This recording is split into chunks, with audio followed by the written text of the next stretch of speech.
All right, I think I'm on.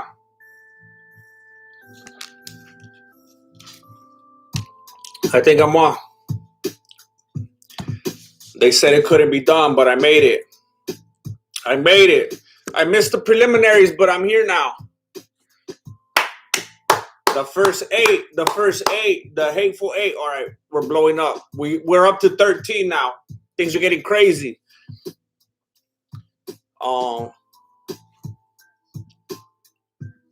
What's up, everybody? I'm glad you're here. We've got some Moz in the house.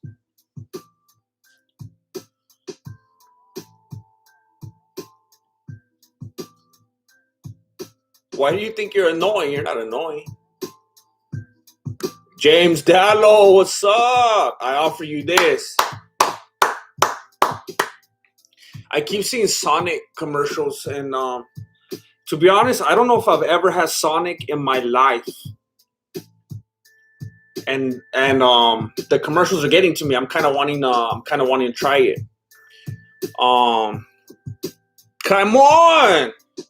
We were just wondering, Hefe, good to see you. Hey, good to see you here. Yeah, today was like, man, today I have like a lot of things that I'm trying to get done. A lot of loose ends, you know. I got a lot of things I'm trying to figure out. Things that I'm not sure if I want to pursue or not. And I'm trying to figure out how to go about them. So I was just like trying to formulate some stuff. Then I had a lot of stuff to do in the yard. I had to clean up some stuff.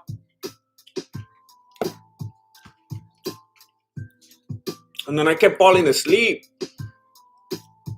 The last 4 days I slept like less than 4 hours. I was starting to feel weird yesterday. I was feeling weird. I was like falling asleep like accidentally all over the place, like almost passing out, and I was like feeling weak, and I need to catch up on some rest. It's dank. The slushies are ridiculous. Yeah, I was just getting things set up. I was just putting in all the details and all that. What's up, Matthew Bird?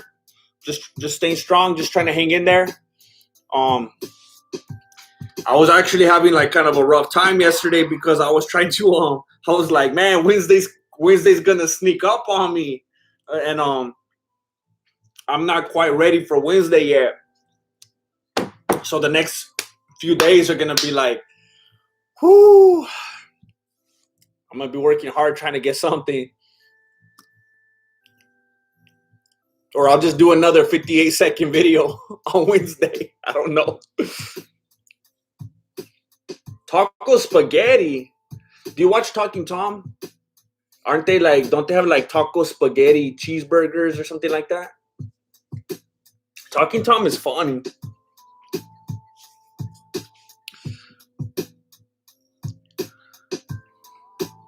What's up, Francis? All the way from London. That's bad.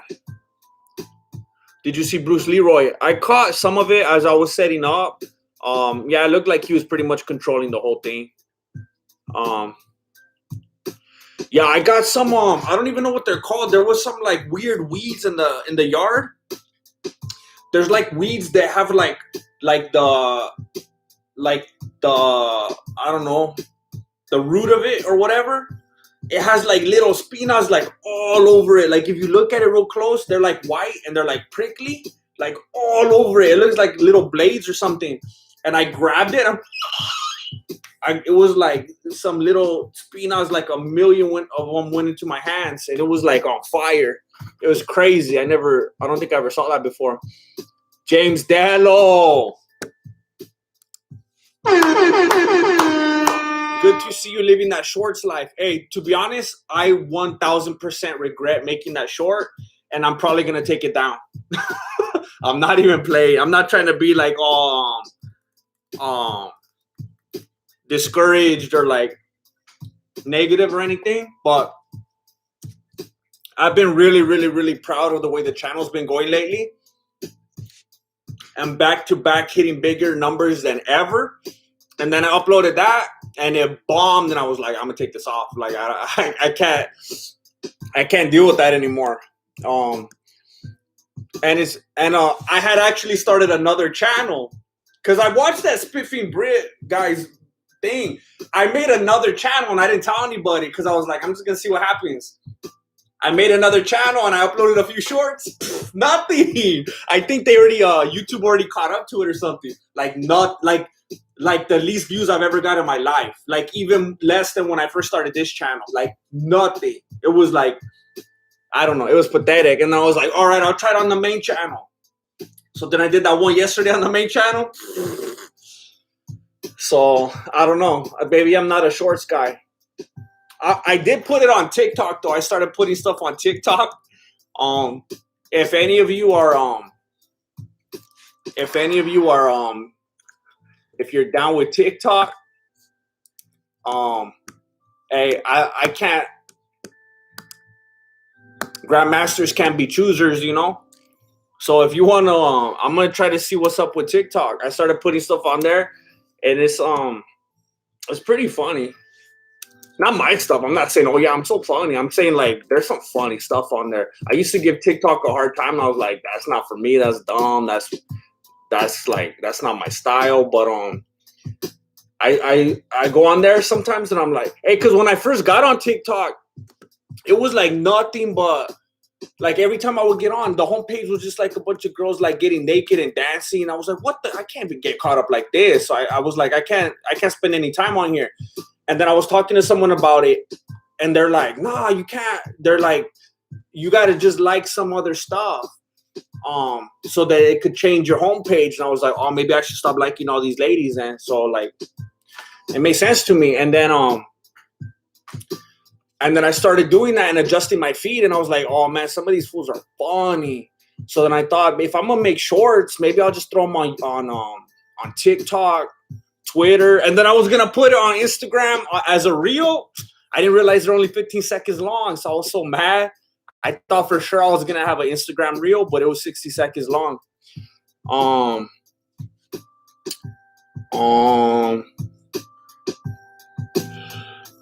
Cheeto Man.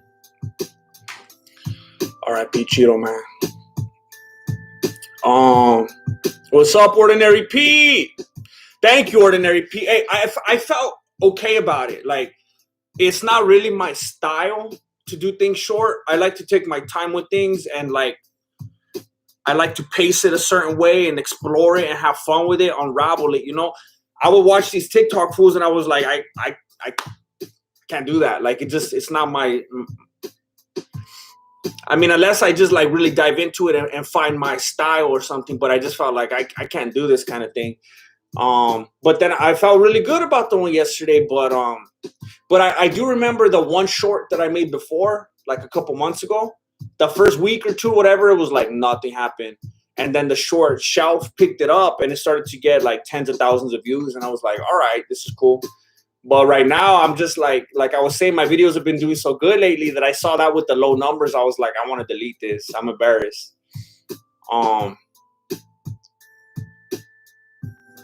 I missed the donation? What? Kobe knows. My bad, Kobe. Hey, Grandmaster, much love to the community. Hey, much love to you, Kobe. Yes, much love to the community. Thank you for being a part of the community. Hey, it might sound weird, but I brag about you guys all the time. Like, I know I sound like your grandpa or something, but sometimes I'll be talking to people and they'll bring up the channel, or they'll like, people want to talk like regarding business things, and they'll talk about the community that we have. And I'm like, hey, I tell them, go read the comments. I tell them these fools are the best. Like, it's so positive. Everybody's funny. Like, it's the best community. I'm always like thinking about you guys. Like I said last time I talked about you guys, it's a great community. Yeah, Zach, it was quite a bonus video. It took so much longer than I thought to make it. But if shorts were to take off, like if I could get shorts picked up, I could do one a day. And I know a lot of people would probably hate that. They'll probably be like, nah, don't do that. do one a week. That's like 10 minutes, but I don't know. Whatever's gonna work, you know. Like today, some fool left me a comment. He was like, "Hey man, why'd you start putting ads in your videos?" And I'm like, should I do this forever for no return or what? And just like, and I don't know, like it was weird to read that. It was very disappointing to see somebody say something like that. Like, what do you expect, fool? Like, I have to live, you know. It is work, but if I could make that make sense, then I would. It's pretty cool, like doing in and out, just being able to focus real tight on a subject like that, and then move on to another one. Like fools were talking about that bathroom fight with those football players, and then I guess some other fool got slapped up last night, some BJJ guy, and just to like touch on little things like that, being able to pop out one little video a day, just have fun with it, just move on to the next thing. I would love doing that, but I have to see if they're gonna get picked up.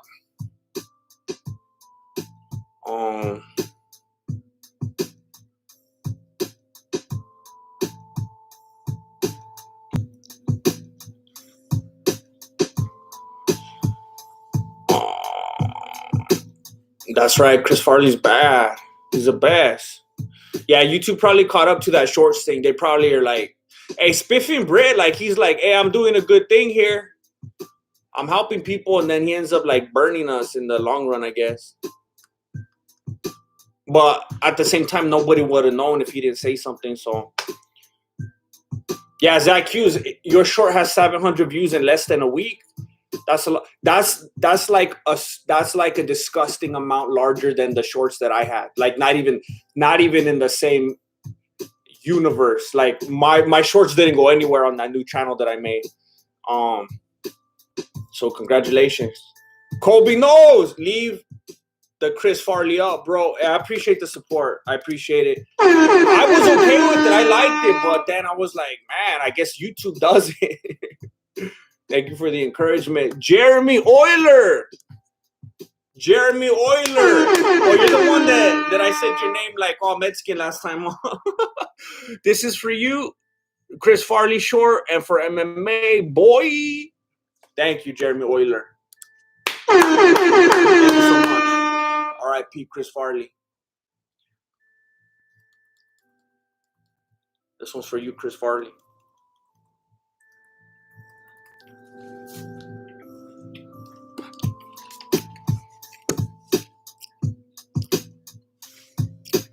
What's up, Silent Gamer?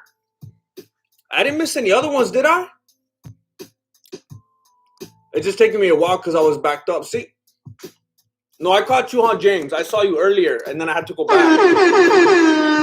Thank you, James. Yeah, I'm not sure if I'm going to keep doing it. I hope it works out. I would love it to work out. Corduroy. Respect the vato from... What is that, Connecticut? What's up, Corduroy? I'm not even trying to, like, clown or anything, like, but... You reminded me of that book. That was like my favorite book when I was a kid. I used to love that book.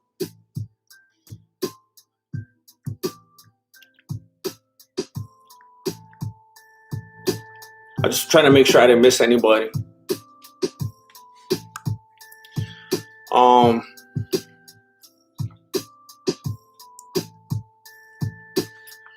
man.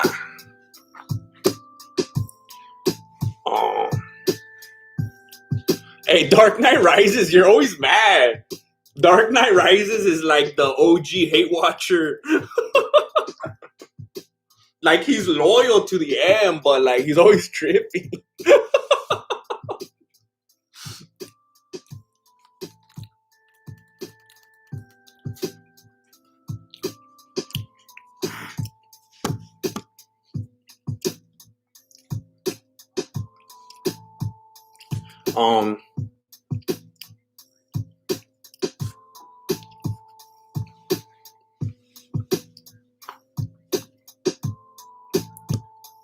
Thank you, Marco. Thank you very much. I'll keep trying. There's a certain point though where it's like there's a certain point when you're doing something like this. It's like, am I just like stupid at some point? Like it's like you'll tell someone like keep going, keep your head down, keep working, but then at a certain point it's like Yeah, maybe you should do something else. That's not working. I don't know.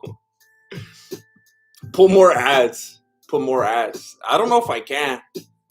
There's certain gaps that I feel okay with, but anything less than that, I'm like, bro. Like the other day, I was watching some video from a channel that I really like, and 58 seconds in, there was an ad, and I was like, what? I was like, bro, that's dirty. Like that's too soon. After a minute. So like I don't want to get like that. And then I'll have like channels where like I'll be like mowing the lawn, or I'll be doing something where like I can't have my hands free, and I'll be watching like I don't know, 20 minute to an hour long video. And there's like an ad like every 2 minutes. I'm like, dude, I can't keep taking out my phone and skipping the ad, because at a certain point, like if it's a channel that I really, really like and I really support, and like they don't have millions and millions of views and I know they could use the revenue, then I'm like, all right.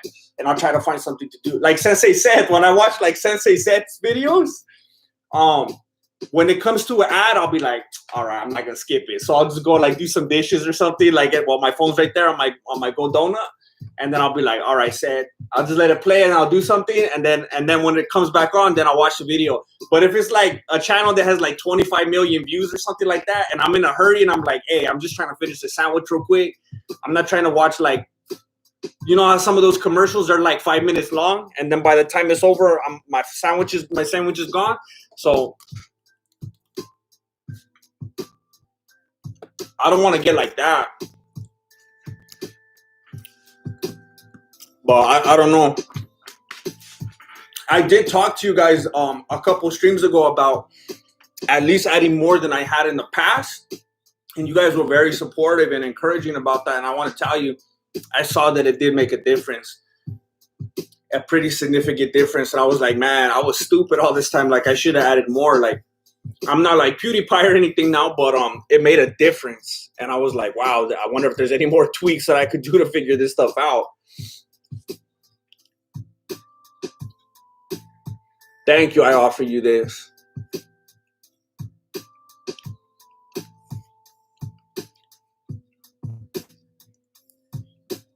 Yeah, a cash thing. Sometimes I think people like it's kind of hard for me to even imagine that some fools do YouTube just as a hobby. It's like, where do you even?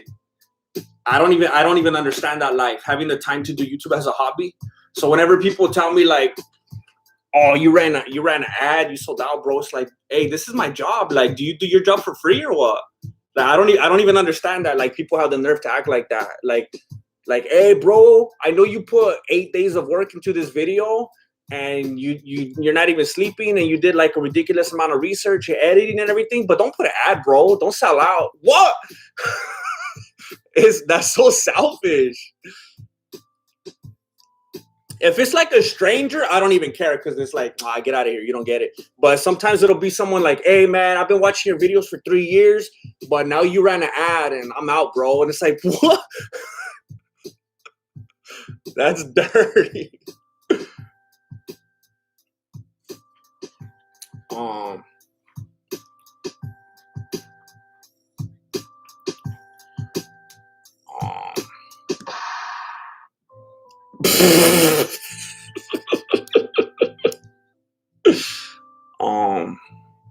I have still never had a Popeye's chicken sandwich, and it bothers me. It keeps me up at night.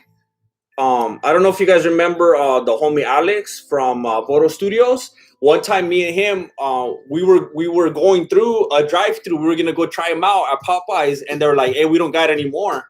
So we just dipped. It's like, we're not gonna get like fried chicken or whatever. Then we wanted the chicken sandwiches. So I think we ended up going to like In-N-Out or something.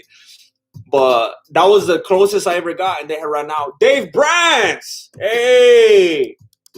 Dave Brants, he's #1 fan. Hey, I appreciate you, Dave Brants. I've never seen you before. I don't recognize your name, and for you to be saying that that means a lot to me, because it happened, so suddenly. I don't know when you came upon the channel, or if you're just peeking your head out for the first time. But I appreciate you being here. Nicole Yazzie! Hey, I haven't seen your name on here in a long time. Good to see you again. do ads and get dominoes. And you know what happened the other day for reals? I don't know if you guys have been watching my YouTube stories. I was eating bad for a couple weeks because ever since I've been on this every Wednesday schedule, it's like I've been pigging out because I need a bunch of carbs to have the energy to do all the work. And I was living unhealthy. And then after I finished that, I think the Chael Sonnen one, I was like, hey, I gotta start exercising again because I was feeling disgusting. And you guys have been seeing my stories. I've been sweating to the oldies, like Richard Simmons and whatnot. And the other day, that was dirty. Marilena went and got Domino's. And I was like, what are you doing? I'm not eating carbs right now. I'm trying to get all healthy and everything. And she went and got Domino's, and I'm just sitting there. I was like, for real, I was right there in the kitchen eating some salad. I was just like staring at them. I was all mad. Oh. But thank you, Nicole Yazzie. Hey, it's the weekend. So no, I could have a slice or two, I'm gonna wall out. And I'll go hard again on Monday. Thank you, Nicole Yazzie.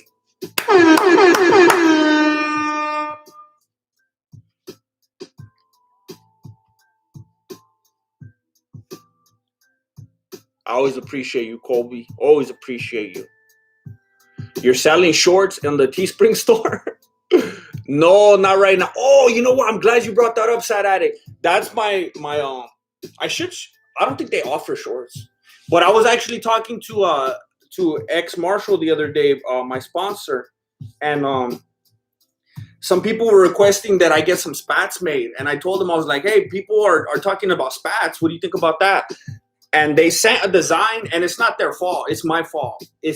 I need to figure out something, because I was even thinking about this before I ever told them anything. I was like, you know what? I want to do spats, but the logo that we have isn't really built for that. There's no good place to put the logo on spats. Like, where are you gonna put it? Like right on the butt or what? Or like right there in the front, like a little belt buckle that sag down or what? Like, it's gonna look weird. Or like on the thigh. Or should it be on both thighs? Like it looks weird, like out of place. So then I saw like a mock-up, and I was like, yeah, I was right. That logo doesn't work on spats. And then I was thinking, because like X Marshall does it themselves. Because if you look at X Marshall, if you look at their I don't think I have a good example on here, but if you look at their like social media pages and stuff like that, they have like a square and like a round logo where it's like this, kind of like mine, how it's like compact. But then they also have like a long one that works for stuff like this right here. They have like different designs, and a lot of companies do that so that their logo fits in different places. So they have one like this, and I was like, you know what? I should get like the Mets. Like I should do maybe a logo. What do you guys think if I did this so that it would make sense on spats? Because watch, let me show you. Oh, I don't have a meme here. Because it was the same thing on do you remember the Nogi BJJ spats that I had, where it was like it was spelled out like on the leg, so that like if the fool's laying down, it would read like that, but if they're standing up, then it's like sideways. Do you guys like stuff like that, or is it weird? Because like my brain, when I see the letter sideways, it's like I'm like looking at it like that, and I want to see it like going down. I don't know. I was wondering if I should make a new logo where I take the bottom part right here and I put it like after this. So it's like MMA, these big letters, and then this part is beside it. So that on the leg, it's like the whole thing like that. I don't know. I'm trying to figure it out so that I could put them on spats. And then they also have like the short spats. And then I was thinking about doing a rash guard, the sleeveless ones. They have those. I want to get a few more things on there. But let me know what you guys think about doing the logo like that, because I would like to put it on spats, but I don't want it to just be like a money grab that looks dumb. I don't want to just do stuff like that. I want you guys to like it. So let me know if you think the logo would look cool if I stretched it out like that and put them side by side. Jeremy Euler, it was you. All right. All right, let's see. Hey, Sebastian, thank you. I really appreciate that. I do my best. Fundamental Bear, I appreciate you. Forgive me for missing so much stuff. I'm way backed up in the chat right now. Hey, Natalie, thank you so much. I appreciate you. I'm glad you found the channel. I hope you stick around.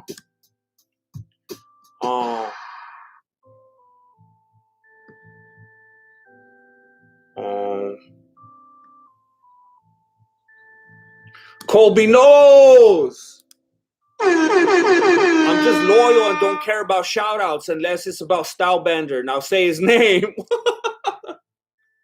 I always forget. Like, who? Every once in a while, someone that's like an OG in the chat and even a member and everything, they'll be like rooting for Adesanya or John Jones, and I'm like, man, what a world. Like, I really respect that though, that you ride with this channel, but could also be an Adesanya fan. You're a diverse individual. Dark Knight Rises with the donation. Smoke some mota, Jesse on camera. I don't smoke. A lot of people have been asking me that. I've been seeing that a lot in the comments lately. I've been seeing that a lot, especially in the, I think it was, didn't I do a video after the Chael Sonnen one? I thought I did. Yeah, the Burns one. The Burns and Usman one, I think, was the one. A lot of fools were being like, hey, he looks like he was smoking something right now. And I was like, telling him, no, it's because I don't sleep. It's like insomnia or whatever. Like, I don't smoke anything. I never have in my life.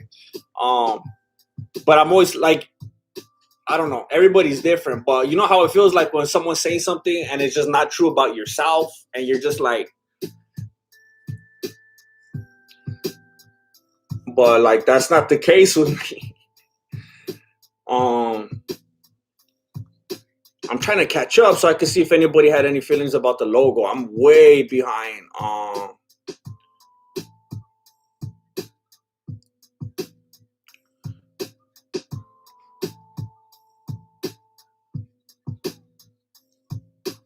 We leave the channel on for our fur babies when we leave.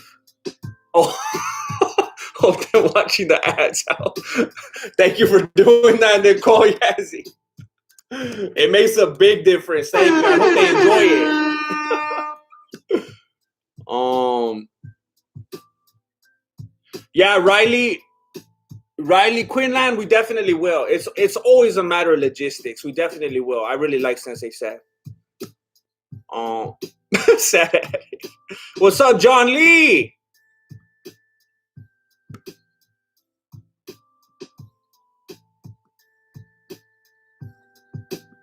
Yes, Jeremy Euler. Yeah. I remember the first time I ever did a live stream on this channel. I was to be honest, I was very nervous, and I talked about that before on here since then. Look, I don't know how many of you have been here like since the beginning of this whole thing, since the beginning of this channel. I don't know if you remember when it was called Bodo Studios. I don't know if you remember the homie Alejandro. Remember the other fool, not Flaco, not McDojo Life, the other guy that would sit there with me and talk sometimes. He was in some of the videos, and he was on a lot of like Instagram stories and stuff like that. Back in the day when we started this channel, it was gonna be like nothing but tutorials with Flaco. It was gonna be Mexican Taekwondo, Mexican Judo, Mexican boxing, Mexican American Campo, and then it got to the point where it was too hard to make those because they took so long to make, and it took a lot of people helping to do it, and we didn't have any money to pay anybody, so it just had to die out. And the homie Alejandro, he was like, you got to start doing you got to do like the commentary. You got to just sit there and talk about the stuff. And I was like, but like, who am I going to like fight with though? And he was like, no, you just sit there and just talk. Like Mayweather and Conor McGregor are going to fight. Just talk about it. And I was like, but then do I kick Flaco in the head like after? And he's like, no, you just sit there and talk about the fights. And I was like, nobody's going to listen to that. I'm going to sit there and I'm just going to talk about fighters. I'll be like, why don't they just watch the fight? And then he was like, okay, look at Ariel Hawani's doing it. Chael Sonnen, Luke Thomas, Brendan Shaw. And I was like, oh, so fools already got it covered. why am I going to do it? And he's like, just trust me. So I did it. And then those videos got way more views than the other videos ever got even close to. So, you know, I owe a big shout out to the homie Alejandro for steering things in that direction. I didn't want to do it. I thought it was dumb. I didn't think I was going to be able to do it. And then when it came time to do a live stream, I was like, live? Now I can't even plan what I'm going to, I can't even get my thoughts together. I can't even like put some cutaways, some photos. I'm just going to be like, just raw right here. Like, I don't, this is crazy. So like, that's all my long story, Jeremy Euler, for telling you like, yeah, these live streams, when I first started doing them, I was anxious about it. I was like, how's it going to go? Am I going to say something dumb? Am I going to end up on Twitter because I said something offensive or whatever, even though I don't care about that? It was like, I don't know what's going to happen. And now I look forward to them because it's like, you don't really get that same community experience when you do the other ones, when I'm just sitting alone in front of the camera or in front of the computer or whatever I'm doing. It's way different doing this. That connection is crazy. It's so much fun.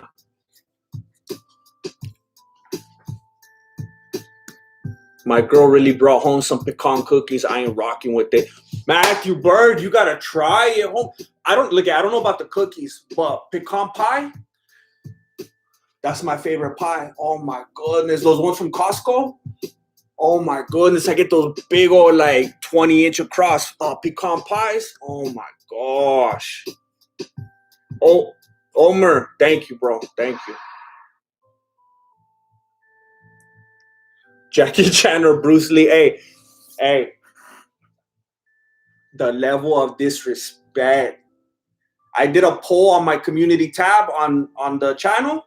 I did one poll and it had Van Damme, Jet Li, Jackie Chan, Bruce Lee, Steven Seagal. And I worded it very specifically. I said, who's your favorite to watch? Not like who's the most skilled, who's the most deadly, who would win, who the accolade. I said, who's your favorite to watch? Van Damme, Bruce Lee, Jackie Chan, Jet Li, Steven Seagal. So everyone right here is like, oh, Bruce Lee, right? Jackie Chan won. Let me read you the stats right now. Let me read you exactly how the stats came out. Makes me sick even thinking about it again. So the stats for this, there was 6.7 thousand votes. Van Damme got 11%. Steven Seagal got 5%. Hold on, Marilena's tripping. She voted for Jackie Chan. Van Damme got 11%. Steven Seagal got 5%. Jet Li got 8%. Bruce Lee got 30%. And Jackie Chan got 46%. There was a bunch of people in the comment section saying, hey, where's Michael Jai White? Where's Chuck Norris? Where, whatever. So I was like, all right, I'll do another one. And then I'll do like a tournament. Like I got a little bit inspired at this point by the homie Ramsey Deweys, because he was doing like a tournament a while back. And I was like, all right, maybe I'll do something kind of similar. So then I made another one. I put your favorite. Again, I didn't put who would win, whose style's the most effective. I said your favorite. I put Chuck Norris. I put Michael Jai White. I put Scott Atkins. I put Donnie Yen. I put Tony Jaa. Tony Jaa got 13%. Donnie Yen got 20%. Scott Atkins got 11%. Apparently, not everybody knows Scott Atkins by his name. That's that fool was Boyka, something like that. Michael Jai White got 15%. Chuck Norris got 40%. Dominated that one. So then I went, all right, I'll take the two winners from those two. So then I did another one. I said, who's your favorite to watch? I put Chuck Norris, I put Jackie Chan, and then I put Bruce Lee. And then I put in parentheses, I'll give you one more chance, to make it right. Chuck Norris, 8%. Bruce Lee, 42%. Jackie Chan, 50%.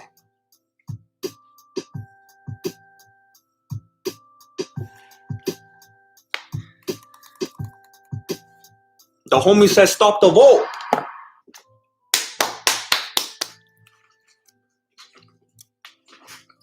About to ask for a recount on this thing. This is nonsense. This is nonsense. This is disgusting. This is, look it. I'm gonna say a little bit and then I'm gonna stop. All right. I'm gonna say a little bit and then I'm gonna stop. Jackie Chan? Here's the way I feel about Jackie Chan.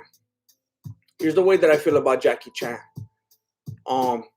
For years, hey Colby, let's cover the live streams of the Bellator light heavyweight tournament. Oh, when is that? Let me screenshot this. Maybe that might be fun. That seems fun. I might do that. If that day works out. Thank you, Colby knows. All right, look it. Let me tell you how I feel about. Wait, did I miss something? Oh, hold up. Ryan Holiday, hey, where's Randy Savage? And did you watch those bicyclists throwing down? What were they thinking wearing those clothes in public? Randy Savage, the journey, the quest to find Randy Savage is at the mercy of the algorithm, unfortunately. And until I find enough breathing room in my workflow, like right now, I'm doing everything in my power, everything in my strength to make my Wednesday schedule every single week. So once I get that flow going, and I could do that comfortably enough, then I could start adding things back like Macho Man. But I do miss him. We all miss him. He is in our hearts, and I will find him at some point. I did watch that fight, and I was like ready. I was like, all right, I'm gonna enjoy this. I sat down, and the video, wasn't it like a 4-second video or something like that? It was like crazy short. I thought it was gonna be like a compilation, like a 20-minute compilation, bunch of like bicyclists fighting and stuff like that. I was ready to go. I was gonna take some notes and everything, and it was the shortest video. It was like a Vine or something. And I was like, what? Maybe if I go through the rabbit hole, I could find way more stuff. Part 1, quit crying about the leg kicks. Oh, I didn't even. Was there leg kicks going on? I wasn't even paying attention to the fight. But yes, please quit crying about that. Here's how I feel about Jackie Chan. And I mentioned this before. The way I feel about Jackie Chan is like the way I feel about I can't even remember that fool's name.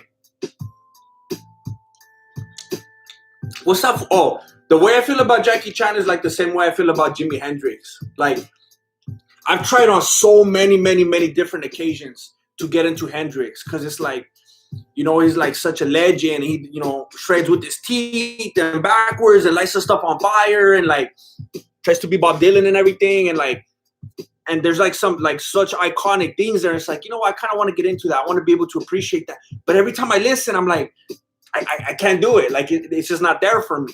It's just not there for me. It's like everybody else likes him. Everybody else like reveres him. They think he's an icon. They think his stuff's the best. It's legendary. And then I'm like, all right, I know all this stuff. I've heard this stuff. I'm gonna sit there. I'm gonna get into it too. I'm gonna pay respect where it's due, you know. And then I listen. And I'm like, I don't get it. I don't get it. And after that, after the polls and after all that voting, I went and I watched a bunch of Jackie Chan fights, and I was like, I don't get it. I don't get it. When Bruce Lee fights, it looks like you're watching like a street fight, you know? It looks dirty. It looks raw.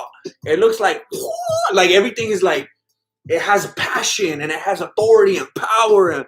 And when you see Jackie Chan, it's like, it's like they're dancing. They're dancing. And it's like super crazy over choreographed. Where Bruce Lee, he's like, ooh, and like he socked some fool in the head. All right, somebody got socked. And then you got socked again. And then it's like, okay, I get that. That's what a fight looks like. But Jackie Chan, I don't get it. Like, everybody makes fun of that kind of fighting. It's not real and whatnot. But then he's their favorite. I don't get it. I don't get it. I don't understand it. Yes, his stuff is funny. I understand that. So if we're talking about comedy, if we're looking at Jackie Chan's action, like we put him right there with like the Three Stooges, all right, that's different. You just like to see some funny fools like hurting each other. That's different.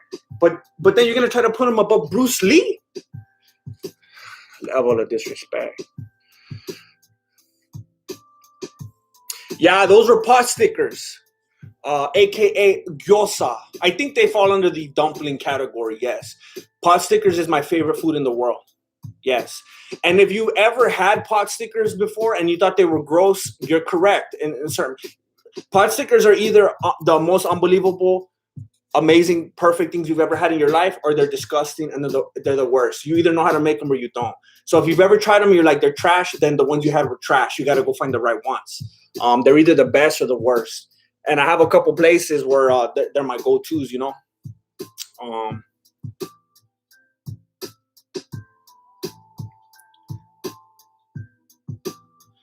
Hey, look here. I was a big look. Of course, I was a Bruce Lee fan. I was a big Van Damme fan. I loved watching Van Damme's movies. Like the way that like Van Damme's and Bruce Lee styles are very similar. I feel their action is very similar. It's so like to the point, so precise, so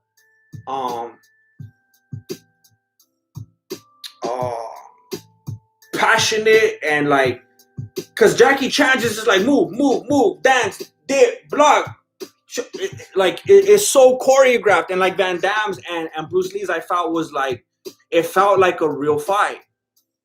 Same thing with Seagal. Now his choreography was way different. And look, I know we clown on him now. I mean, we could say a lot of things about him today, but hey, I will stand with this for the rest of time.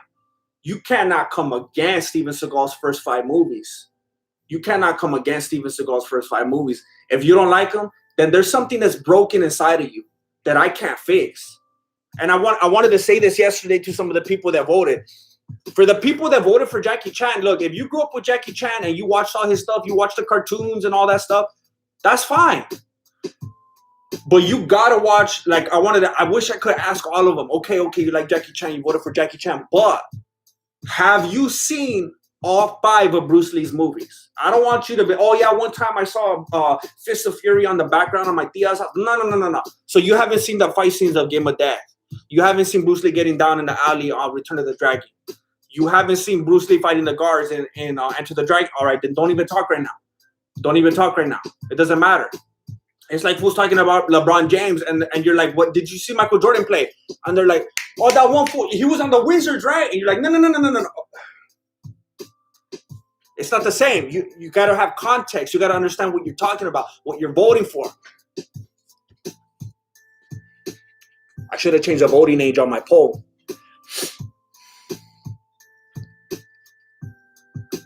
But I am curious. I am very curious if you want to answer in here.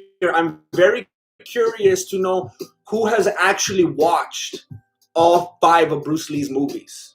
I would love to know that. And also, if anyone has, like, if you have any critiques or criticism of Steven Seagal's first 5 movies, I don't know what to tell you. It said get out. I don't know what to tell you. If you want to make fun of the 6, 7, 8, 9, 10, 493rd, I'm with you. But the first 5, stop playing. Stop playing.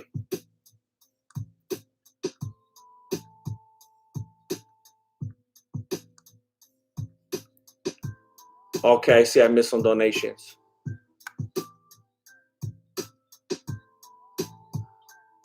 Let me catch up. Ryan Holiday met Chuck Norris at Walmart in Susanville. That's so bad. Hey, I'm not even playing. I don't know if I ever told you guys this before. But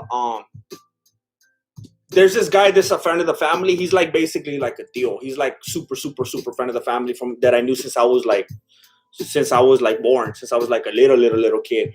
He met Macho Man Randy Savage at an airport. And I remember, like, I would always ask about the story because I was, like, such a big wrestling fan. That was crazy.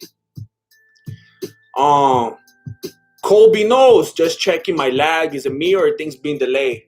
Well, I'm sure because I'm super behind in the chat. Jeremy Euler. Quit hating on Rush Hour 1, 2, and 3. Bro, didn't they have more? Wasn't it, like, the first Fast and Furious? Quit hating on Rush Hour 1, 2, and 3. Jackie Chan is funny. Lest we forget about Shanghai Noon and Shanghai Night.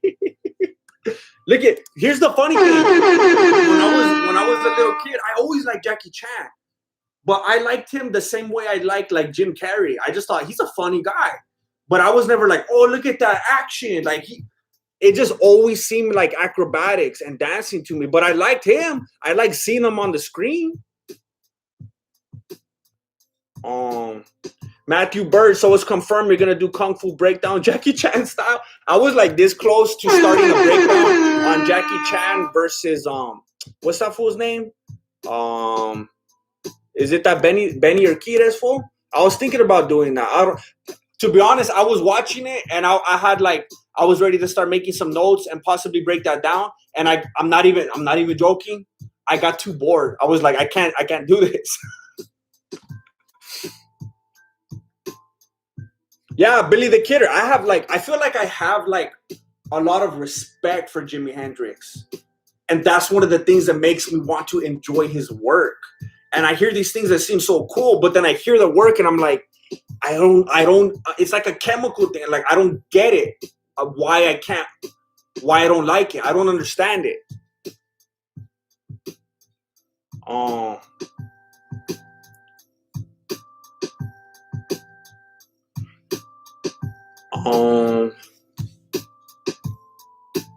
Yeah, that broken glass, that was crazy. Remember when that fool licked it? What's up, Lost Sauce? Ryan Holiday. Van Damme dancing with the overalls like Chip and Dale's. Feeling so good today. Remember that? Ain't nobody standing in my way. That song stuck in my head. I watched it so many times.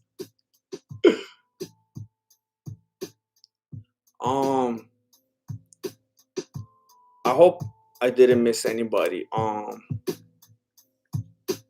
hope I didn't miss anybody. I think I see two more. Ryan Holiday, they're playing head games with you like Connor being all respectful and whatnot. Is it Macho Man or King?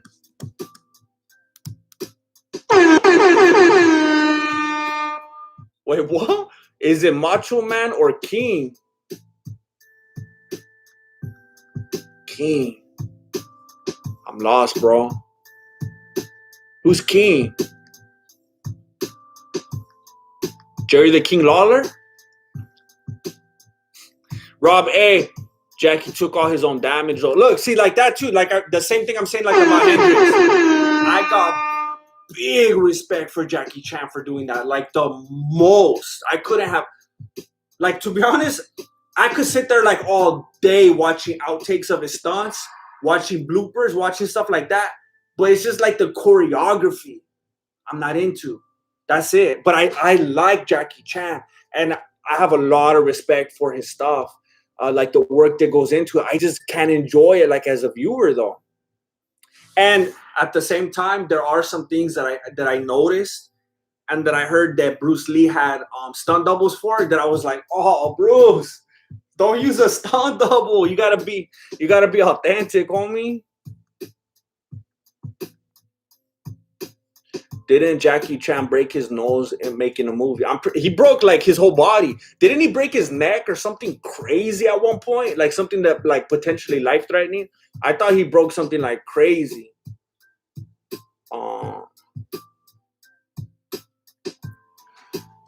Unless I just missed it, I didn't see anybody saying anything about the Bruce Lee movies. I like Steven Seagal when he's on Mad TV. When's the final fight? Does anybody care about any fights before the final fight? Do we got any of those preliminary battles in here?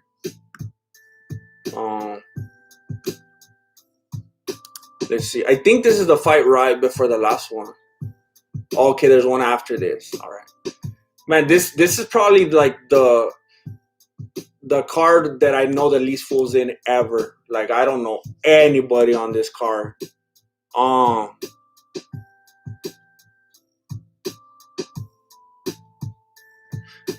Yeah, I love Jet Li too. Like, there was a little pocket, like in my, I don't know, teenage years or something. Jet Li was the man.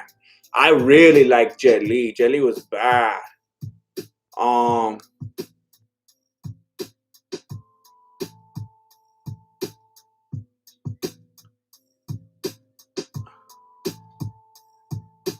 Trying to Bruce Lee, Above the Law.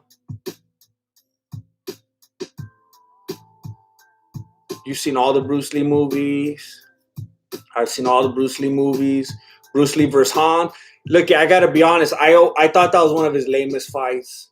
I hate the fight with Bruce Lee and Han. I think it could have been so much better. And that final kick and like the corny way that Han landed on that thing, I hate it so much. My favorite fight from that movie is the fight with the guards, but I always hated that fight with Han. Bruce Lee.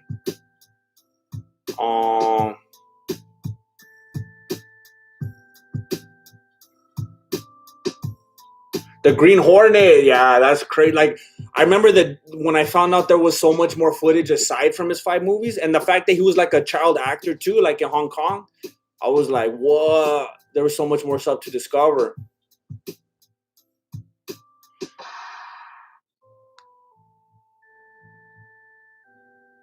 Oh no.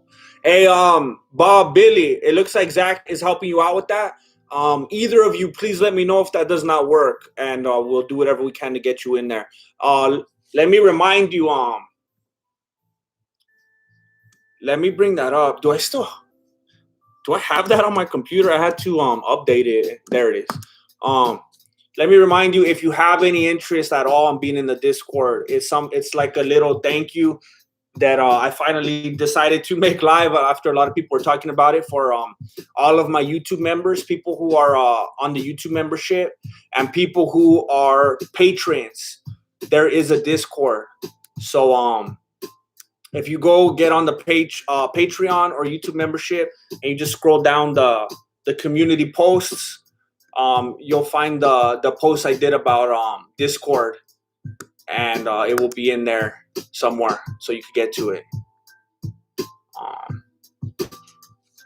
I really need to get in there more. I went in here a while back when I was making a video to get some screenshots, and the fools in here are so funny. Like, there was like memes for days, and like even aside from that, like just straight up jokes that people were telling like from their own dome, and I was laughing. I was just scrolling back and back and back, and I was like, these fools are funny. Like, it makes me sad that I'm not in here more, but I really want to.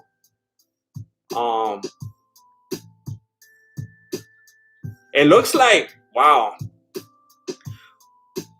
Yeah, there could be a lot more people on here. Either they don't know about the Discord, or they're just not into Discord or whatever. But like, there's a lot of room to get in here.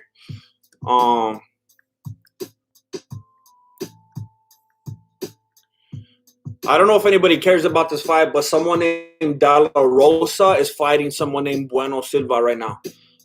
Two ladies. Are you guys interested in this one? And do you not have ESPN? Let me know so I can let you know what's going on.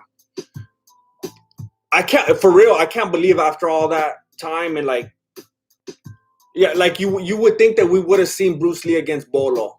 I can't believe we didn't. Bruce Lee versus Bolo would have been like, I don't like, that was such a drop of the ball. I remember like my whole life, I always thought Bruce Lee wrote Enter the Dragon.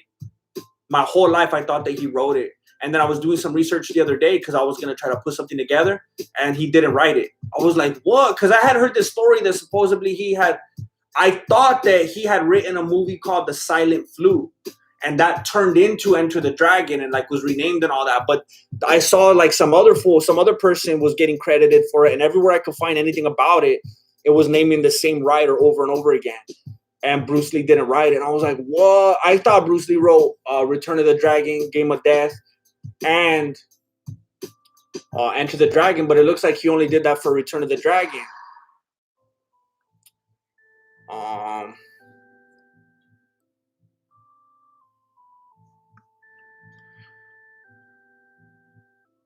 Thank you, Mensa. Thank you so much. There are days when it's more difficult than others, so I appreciate the encouragement. Yesterday was a hard day, I'm not gonna lie. Yesterday was a very hard day. And so getting on here and doing a stream and just being able to pretty much just chill with you guys and just talk is a big relief. It's relaxing. Chasing the Dragon. I gotta look that up. I don't even know what that is.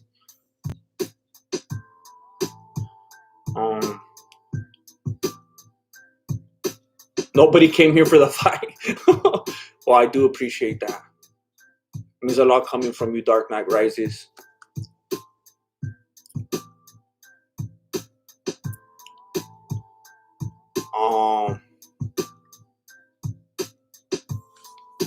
Just announce the winners until the main event. All right, that sounds good. Chasing the dragon. Oh, that was a joke then, huh? All of the American actors you saw in Bruce Lee's movies for his students. Words. Oh, that's like a cool thing to honor him.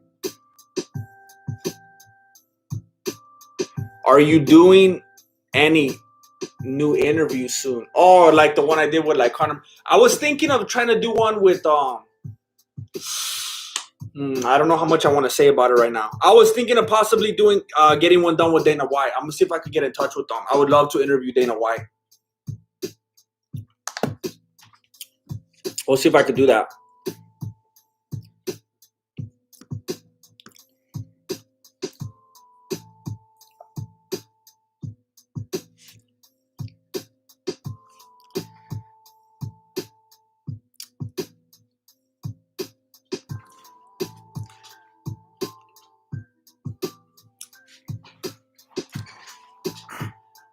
So we got Charles Edward Cheese back in the chat, and if you guys don't recognize this name, this is the same individual that came through crazy big last time as well. And this is the same kind of situation. Charles Edward Cheese says, "What's up?" Look it. Let me try to be as authentic as I can.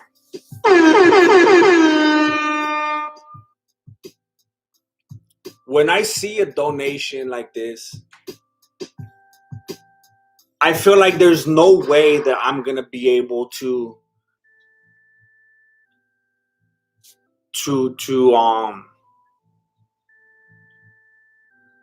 do justice to how thankful I feel right now.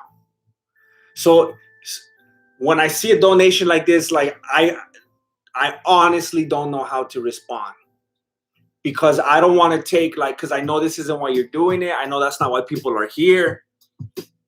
On one hand, it's like, I could just sit here for 30 minutes at least and just tell you how thankful I am and how big of a deal this is.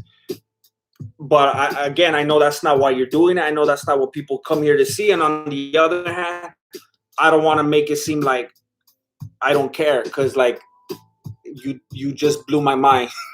So it's like I don't even know how to respond right now. You remember how I responded last time? I don't want to do that again.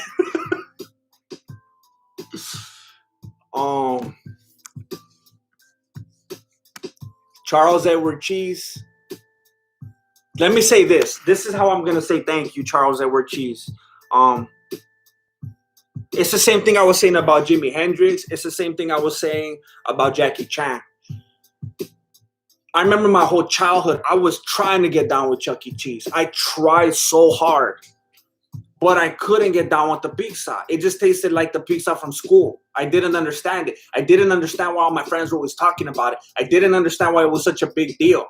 It was always dirty. I always felt unsafe there. I didn't understand the thing about the fools that were supposed to play the band. They were always broken. They had missing limbs and stuff. But I feel like you just healed that wound for me these last couple of streams. This all made up for it.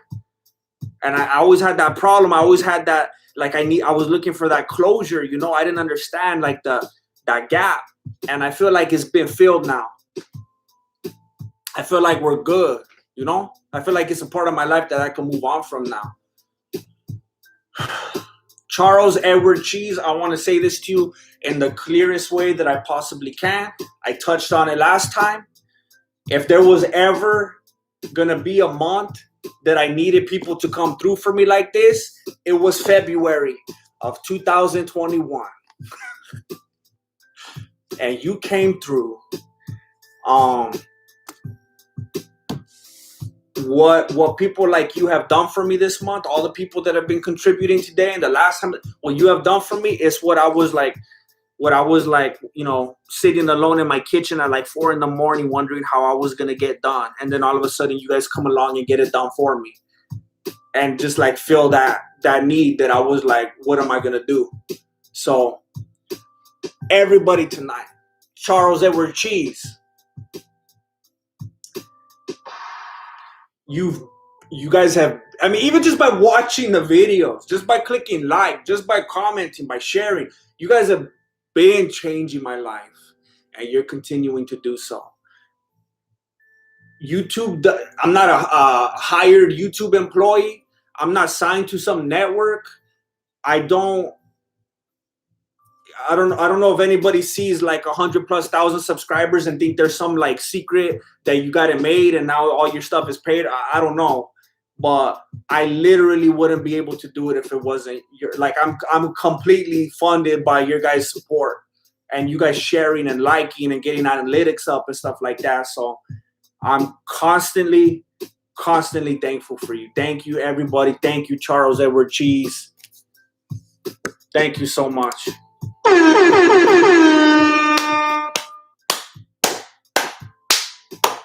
I feel like that came off as sarcastic. I was watching a Denzel Washington compilation video the other day. It was somebody made a video of all the times that he's ever clapped in a movie. It was pretty funny. Thank you, Charles Edward Cheese. Oh my goodness.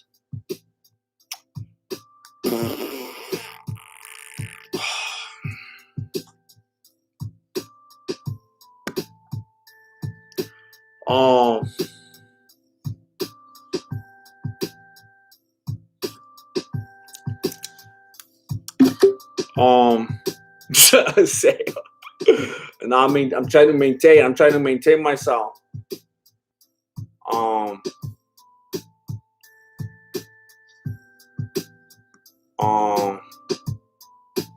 Yeah, it was Chuck E. Cheese again. They came through. Kobe knows. No, there's no crime. It's like Tom Hanks says. He says all the time on his Twitter. There's no crying in MMA. There's no crying in MMA. Kobe knows. Kobe knows what's up. Kobe knows what's up. Man.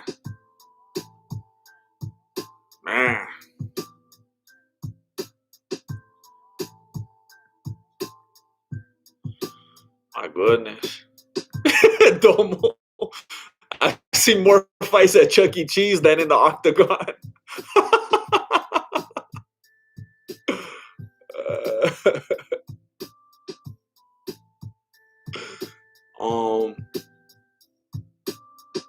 The sad addict, respect, Chuck, even if you still haunt my dreams.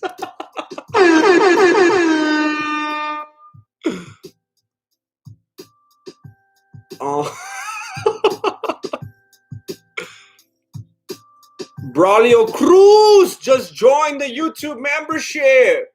He just joined the YouTube family. Hey, Braulio, I don't know if you heard of Discord, if you have an interest in Discord, or if you just heard me talking about it a little bit ago. If you get on the community tab on my YouTube channel page, go to community.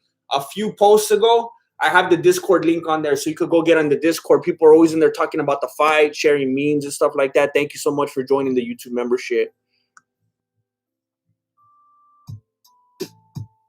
Edward, the homie, is just doing what we all would want to do. You bring us happiness through your content, through these bullish times. These bullish times are easier with you in our corner. Thank you, Braulio Cruz. You know what? I wanna say something that every once in a while I'll get comments of people saying something like something along the lines of,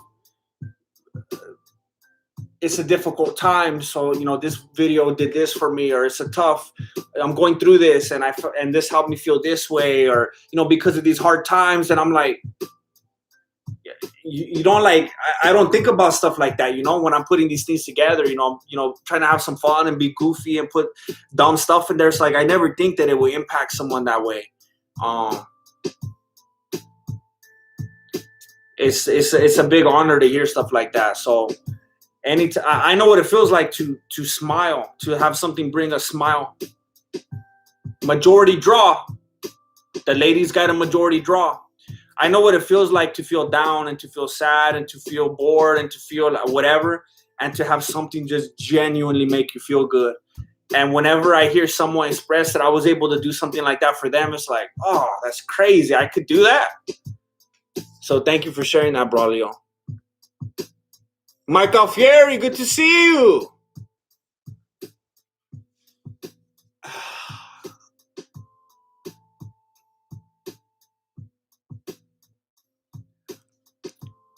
Ryan Holiday. Holiday. Let's celebrate. Ryan Holiday. Everybody in the chat, let's go.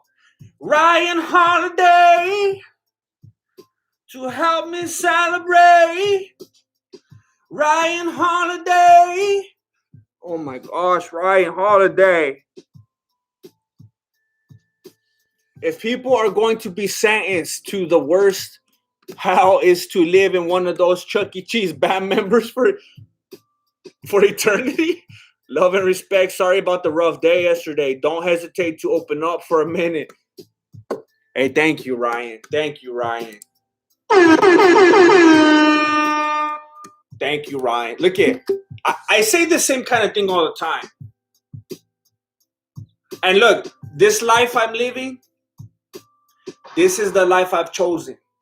You know, I'm not gonna feel sorry for myself, even though I do sometimes. I'm not gonna like try to feel sorry for myself any more than I already do. I'm not gonna try to like, you know, whatever. I could be doing something else. I chose this, all right?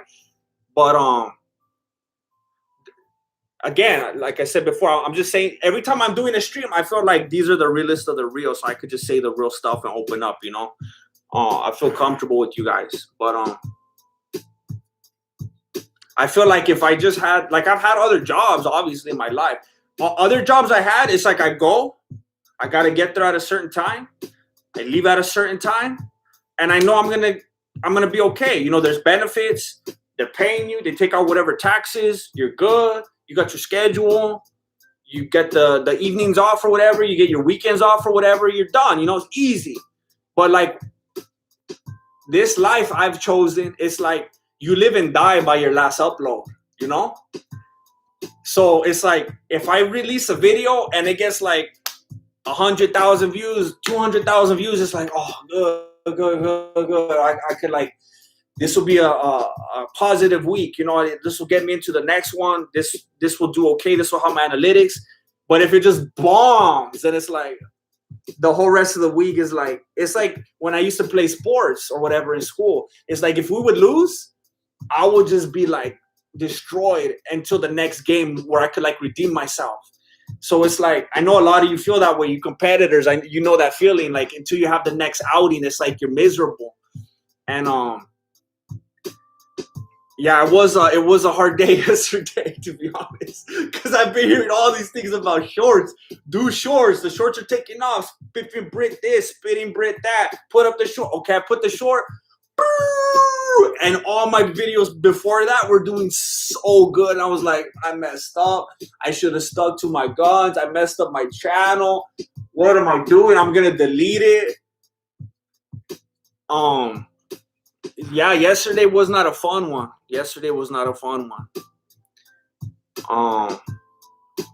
So Ryan Holiday, thank you very much for the consolation prize. Definitely helps seal up that pain from yesterday, and I'll try my best not to hesitate. I appreciate all of you here, and you make it easy for me to open up and talk about stuff like this, because it's a great community.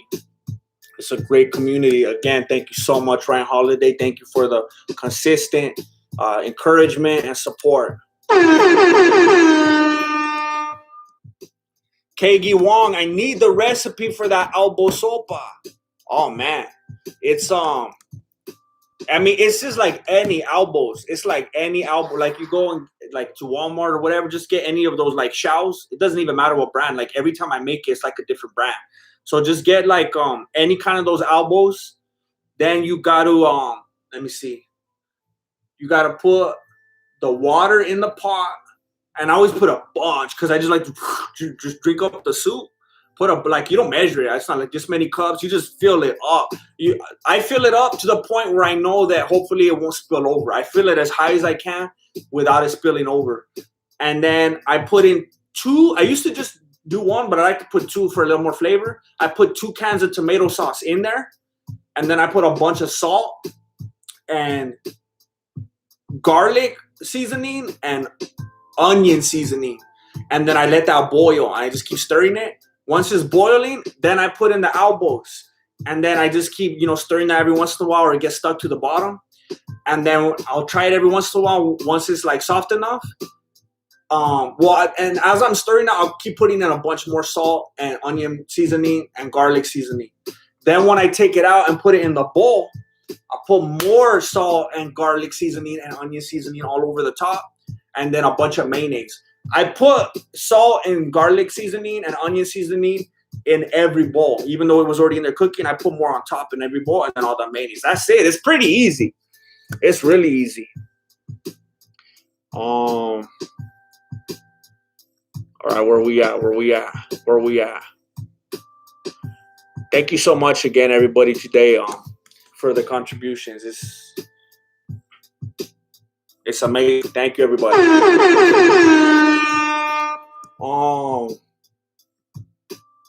They're all gone, Zach. Everybody ate them. They came up on me. Everybody ate them. Thank you for watching that video, Ryan. I appreciate it. When it gets into at least like the double digits, then I'm like, okay, whatever. Like I could try to live with that. But yesterday it was at like 3,000 or 4,000 views forever, and I was like, oh no, look, it's still there. Why did I think it got to 10? It's barely at 7,000 views right now. Ay. Oh my gosh.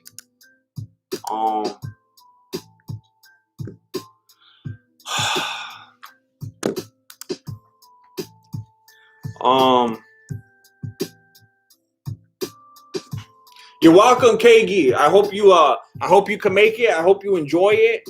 If you do, send me a photo. I don't know if you're on Instagram or anything, or I don't know how else you send me anything. Just on Instagram, or if you take a video or like tag me on Twitter or something. I don't know, but that would be funny.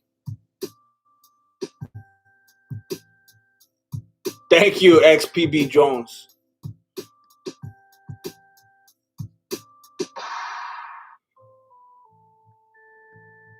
Marco, hey, bro. Your favorite Mexican boxer? Huge shout out to your channel. So funny, genuine guy with quality content. Thank you so much, Marco.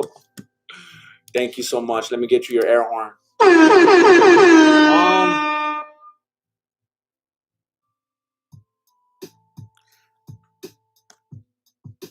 I probably have to go like super like cliche and say Chavez.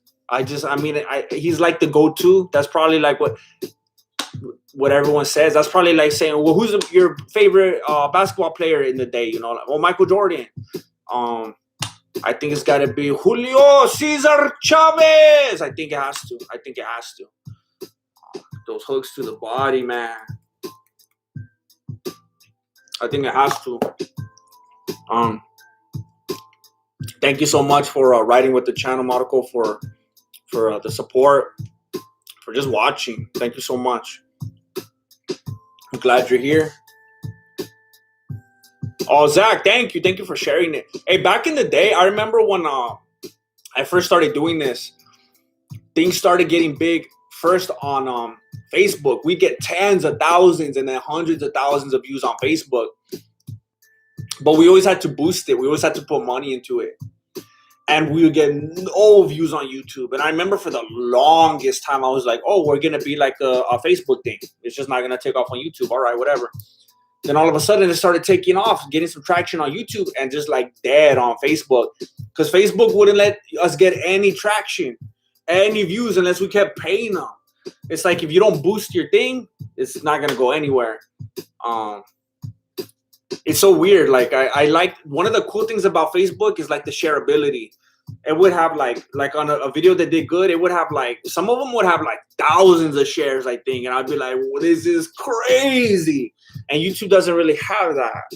It's like, it's not as it's not as user friendly, I don't think.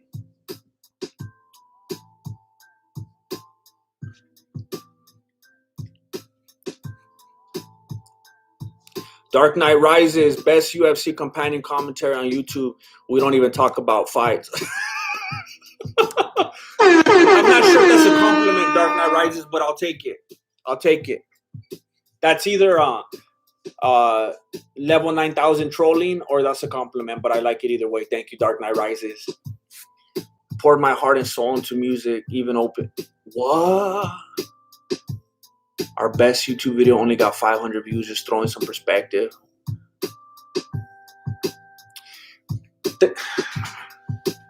Thank you for saying that, Ryan Holiday.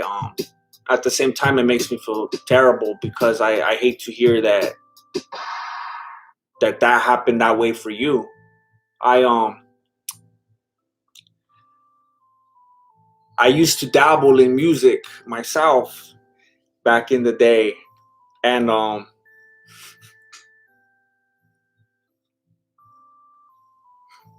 people have asked me before, if you could do anything you wanted in the world, anything, what would you do? Like, if money wasn't an issue, and you, like, what would you do? What would your dream be? And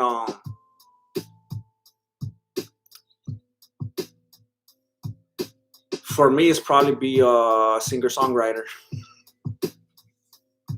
And I tried to do that for many years,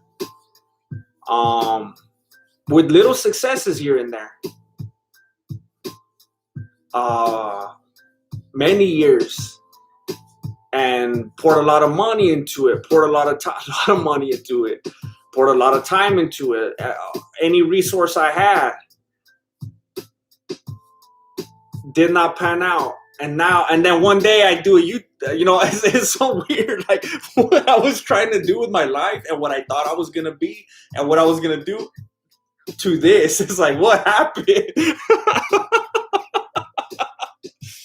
But I remember, man,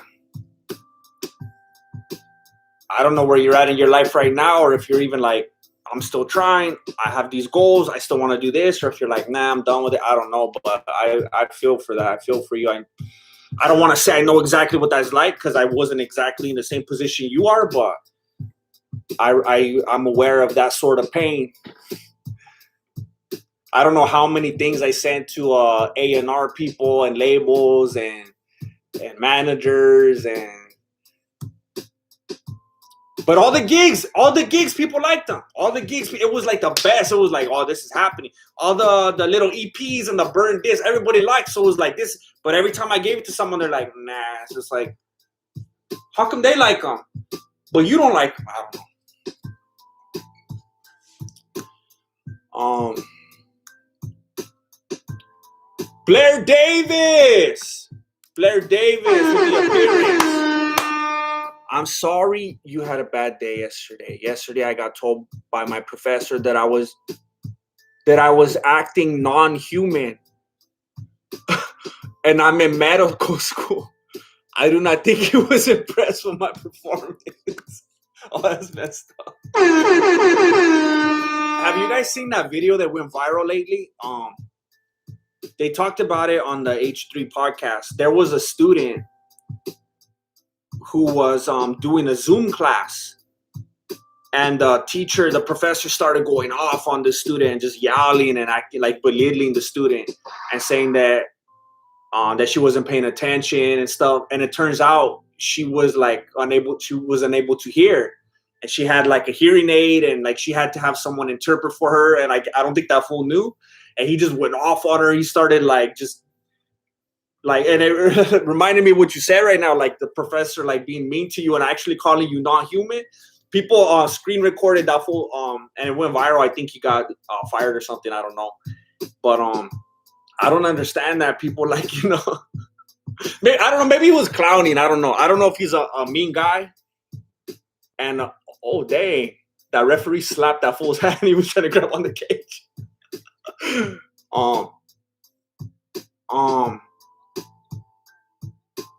I don't know if they were like messing around, like, hey, what's wrong with you today? You're not even acting human, or if they were actually mad at you. But that's pretty that would be a pretty messed up thing to be told if it wasn't a joke.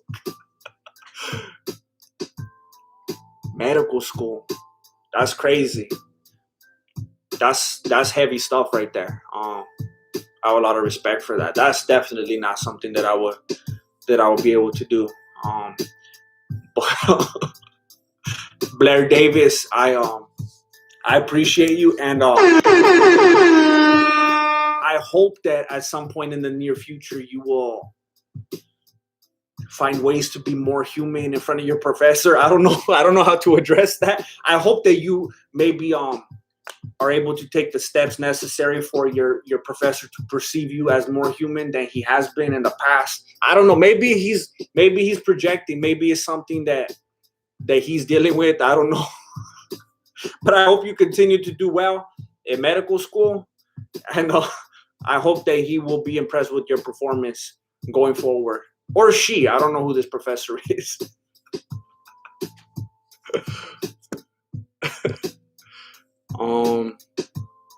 It's actually probably a good thing to be a little non-human, right? In the medical field, because like same thing with law enforcement. At a certain point, you kind of gotta get like that tough skin, right? Get a little bit jaded just so you could do your job right without being like too emotional and stuff like that. So you could focus like on the task at hand. It's unfortunately just something that happens. I know a lot of people probably think that people are like heartless and stuff like that, but it's like you got to get into a certain mindset to get the job done. Bruce Lee came through. He saw me representing, respecting him in the polls. No food today? No, I had some buche earlier. I had some buche before the stream. Buche.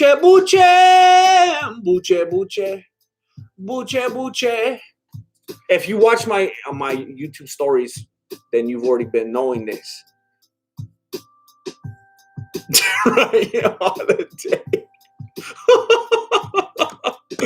Ryan, I did not. So we had very different situations.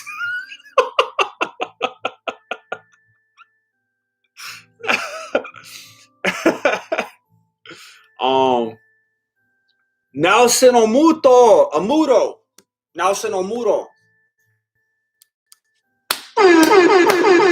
Just found your channel yesterday. Super funny. You and Chill should get a show together.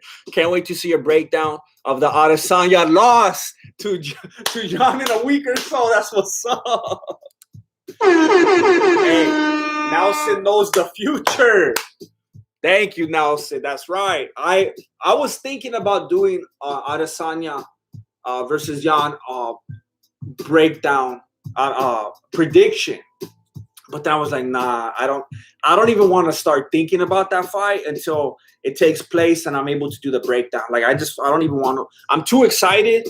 Like I'm not even gonna be able to think of anything leading up to it. I just want to see it happen already and react to it. That's all I'm looking forward to. I'm so glad you found the channel, Nelson.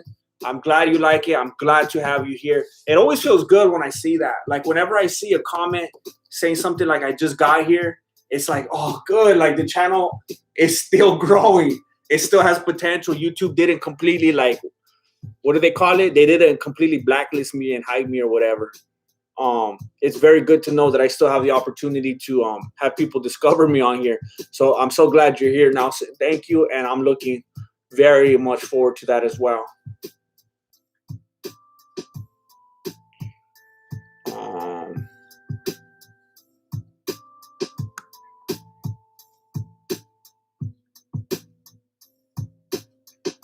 Well, where am I at? I was way behind. Dr. Sir Bruce Armstrong, Mother Lover the Third. and only. Hey, all my boys, my bet today was canceled ahead of time. So, he's broke. I hope everyone's doing well. Oh, man, is that the one that got canceled because the protocols were broken or something like that? That's messed up. That's messed up. I'm sorry that didn't work out for you. I'm sorry that didn't work out for you, but it's always good to see you in here. Kobe knows. Haters. Oh. Kobe's calling out the haters. Oh, is that for... because Adesanya?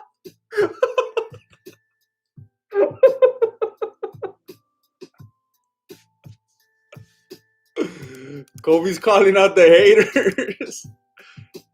Little did I realize he was talking to me.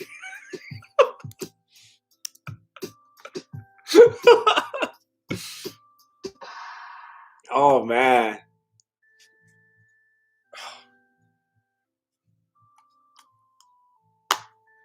This video is this stream is sponsored by Tahin, the OG to the game.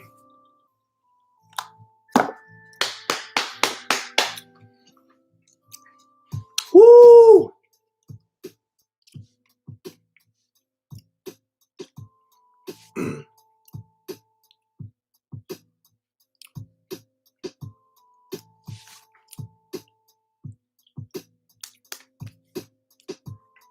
Akash, I love you. Bad boy, you want to see Harlem fight? Yeah, I feel like I haven't seen him fight in a while. For a little bit, he was fighting like every other. Seemed like he was fighting like every other card. Snorted when I was a younger man. I snorted. You remember Lucas? It's basically Tahin. Do you guys remember Lucas? That stuff that you put on your hand? They saw at the gas station all the time. Me and my cousin had Lucas. We would always eat Lucas. And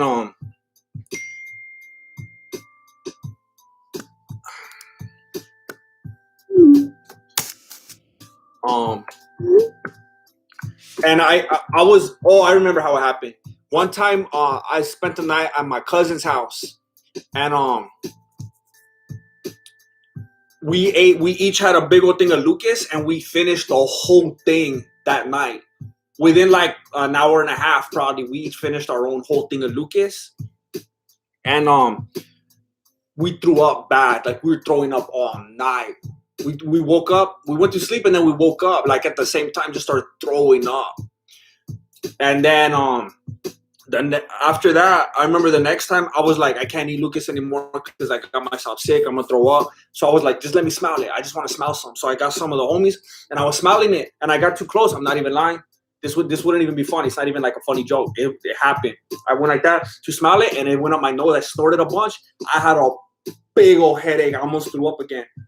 My stomach was hurting for like 3 days, and I had a bad headache. But I snorted that, and it was painful. It was not a good experience at all.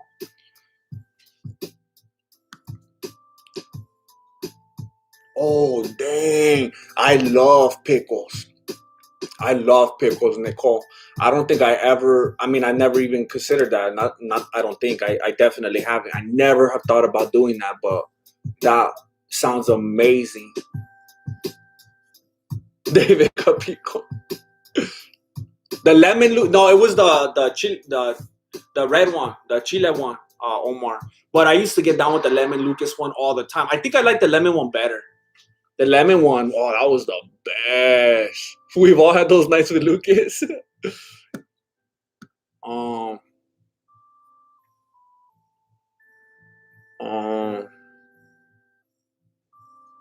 Cover sour stripes. Oh, dang.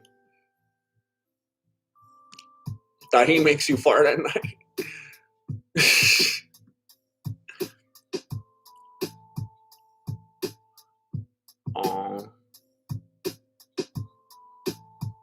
What's up, Dominic?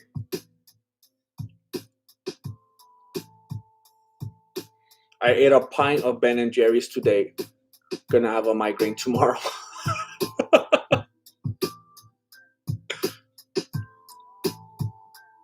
Yeah, I'm waiting for it. I'm waiting for it, bad boy. I'm waiting for it to come up ready. Throwing up Lucas with the boys.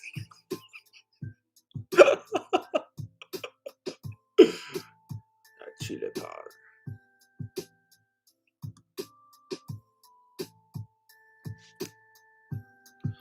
Hey, yeah, Ryan Holiday, me and Zach. That's how we get down.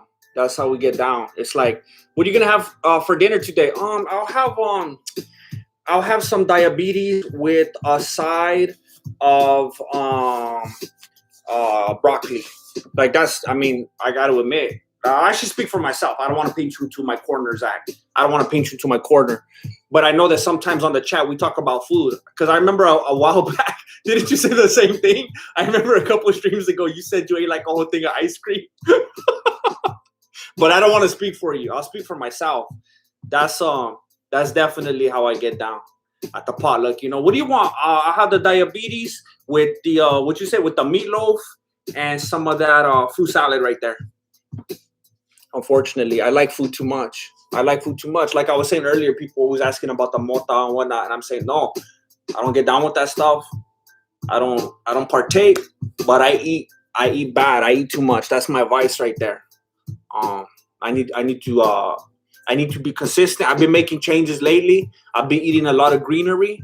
You know, I don't smoke it. I eat it. I've been eating lettuces and cabbages. I don't even know what they're called. They're green and they're crunchy. And I've been, like I said, I've been sweating to the oldies, and I've been like trying to get better. I've been with the trash bags and stuff like that. Marco, hey, need to watch Salvador. I don't even know who that is. I feel stupid now. To be honest, I'm not very well versed in all of the rosters of the boxing. I don't even know if that's an older boxer or a newer one. It's like I'll know the ones. Like I said with my Cesar Chavez answer, it's like I know the ones that are like I know a handful of them. It's like Pokemon. Oh yeah, I know Charmander and Bulbasaur and Yordle, and then that's like it, you know. So like I don't even know if this is an older one or a newer one. Salvador Sanchez, my favorite boxer ever. Where's your see? I feel stupid now. I gotta look him up. Hey Marco, I don't know what's been going. Oh wait, didn't he get cut? I thought he got cut from the UFC. I'm not sure. Maybe I'm just thinking about something else. It's funny that you mentioned that because I haven't heard of him in the longest time, and then all of a sudden, the last few days, I've been seeing videos of him pop up. I guess Bisping was like recently talking about that one time that Yair Rodriguez was yelling at him or something in the cage, and I think he was talking about it in his podcast or something recently because I keep seeing clips about it. But that's like the most that I've heard about Yair Rodriguez in a long time. Dang it. Zach Hughes is down 20 pounds. It's my birthday. Today's your birthday, Zach? It's my birthday. I splurged today. I'm down 20. You didn't even tell anybody it's your birthday, Zach? You're not going to tell anybody it's your birthday? It's Zach Hughes' birthday.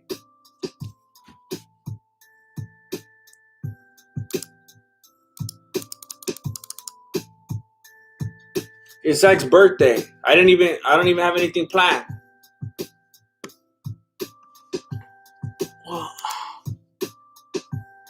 This thing is so glitchy, I can't even click on anything. Oh, my screen froze. Uh-oh. My chat froze. Oh, this is bad. Oh, no.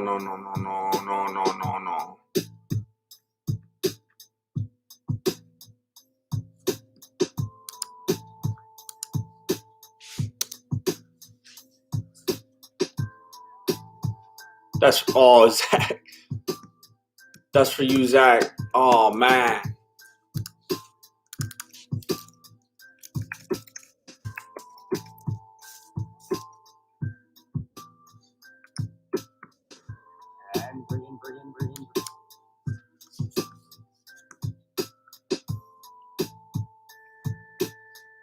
Dang it, I'm embarrassed. I'm embarrassed, Zach. I'm not prepared for your birthday.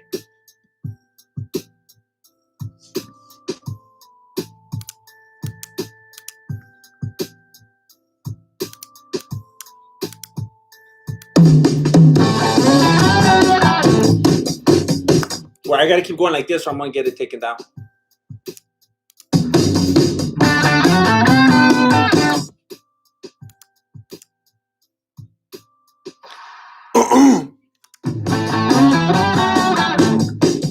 Hey, when are you gonna sing? Hold on, they said something right now. This is your birthday. We're gonna have a good time. I'm risking it all for you right now, Zach. I'm risking it all for you. It's my birthday too. All right.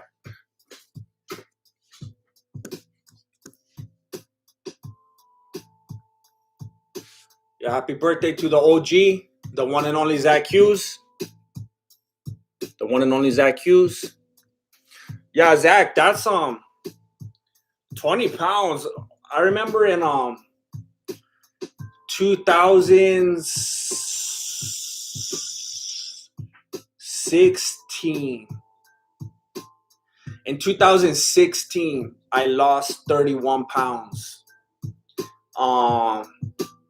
Because my whole life, of course, when you're a kid, it like doesn't count because everybody's like, or most people, like it's easy to be fit for the most part when you're a kid. And I was very fit when I was a teenager, and then as a young adult, I was like, it was very important to me to be in a very good physical shape, and I was like into the martial arts and everything. And then when me and Marilena got together, and we just started eating 24 hours a day, and trying to have a family and whatnot, I started to gain a little bit of weight, and then the next thing I know, I wasn't the same as I once was, and I decided to lose a lot of weight, and I ended up losing 31 pounds, and I did it in a really stupid way.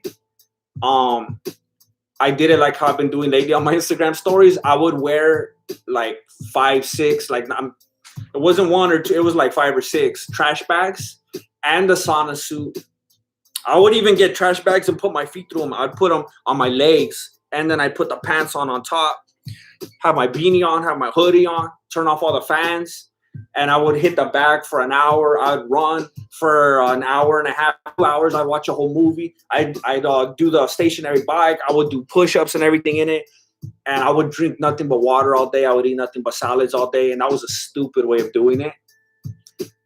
I'm assuming you're doing it legitimately. So to lose 20 pounds legitimately has got to be way, way more difficult, because I did it in like I lost 31 pounds. It was less. You're not going to believe me, but I mean, I don't think most of the people believe a lot of the things I say in videos anyway. I lost 31 pounds in less than 2 months, and I have video proof of that. If anyone wants to challenge me, because again, there's only 282 people here right now, so I'll tell you, I had an opportunity to get a manager because I was gonna try to start getting into acting, and I had this thing that I was gonna do in Studio City, and I was like, I'm not ready, so I just like was destroying my body for that one day. I was working out for that day. And it's different when you have a goal. Like when like I have to do this thing on this day, then like at least that's how I work. If I have nothing to go toward, I'm not motivated. Like I'm just going to be eating pizza all day, But I was like, I got to meet this person on that day, and I have this thing, and I got to do like a performance, and I got to do like a monologue. And so like 31 pounds in less than 2 months. And then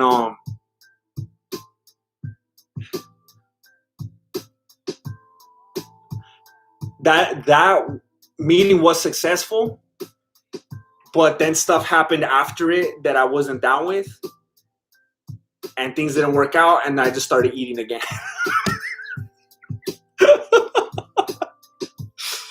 But I did it super fast and very in a very unhealthy way. So when I hear people lose significant amounts doing it a smart way, I have so much respect for that.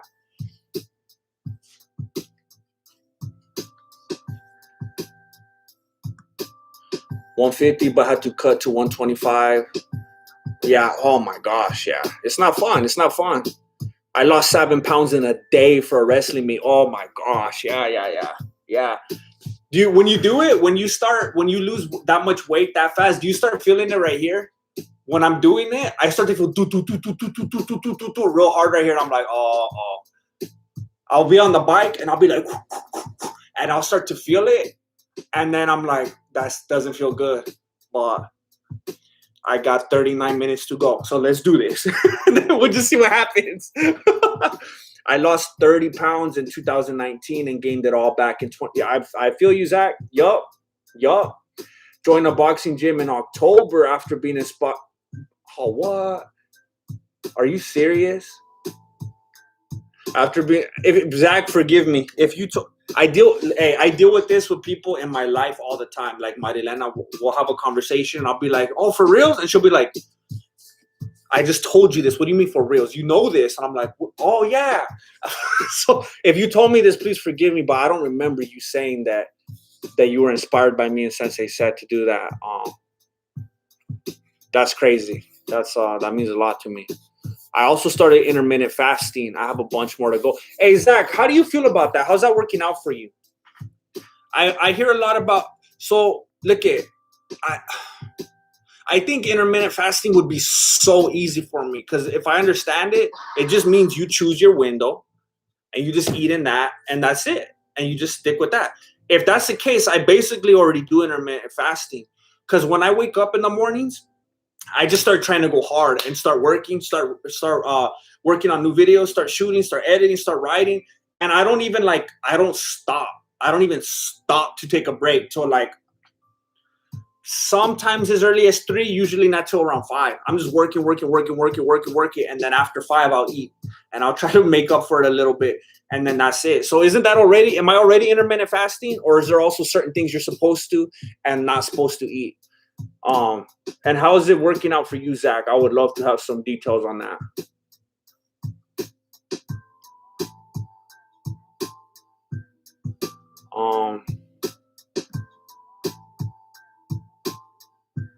Rob, just I'm there's probably a lot of people in here that could explain it better than me, but you're saying how do people lose pounds in a day? Sweating? As far as I understand, yeah, that's the quick weight loss like that is water weight. That's my understanding, unless other people have a better understanding of it. I don't know if we got like any Athlete X viewers in the chat or anything like that.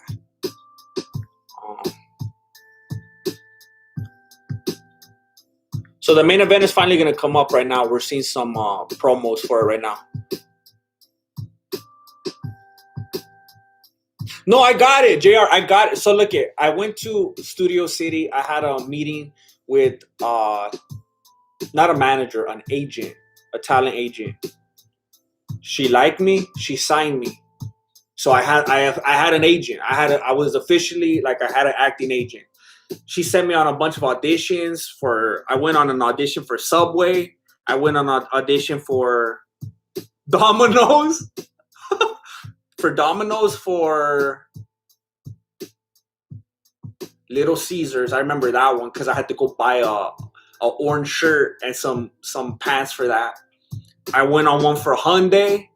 I went on one for some weird like school thing, some like PSA. I went on one for some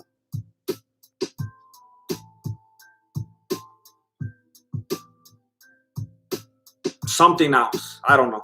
Something dumb that I can't even remember. And she kept sending me on these things that were like, because look, I had these things in me that was like kind of like what I'm doing right now and things I still want to do. Like, hey, I could write these things. I could do these. And it's like, you want me to just stand there and be like, hey, honey, what do you think about number 2? And then there was like 250 other fools in the room that kind of sort of looked like me. And it was like, I'm never gonna like. I'm just gonna have to hope every single time I get one of these, and I have to drive like hours and hours to even get to one of these locations, and then drive hours and hours back.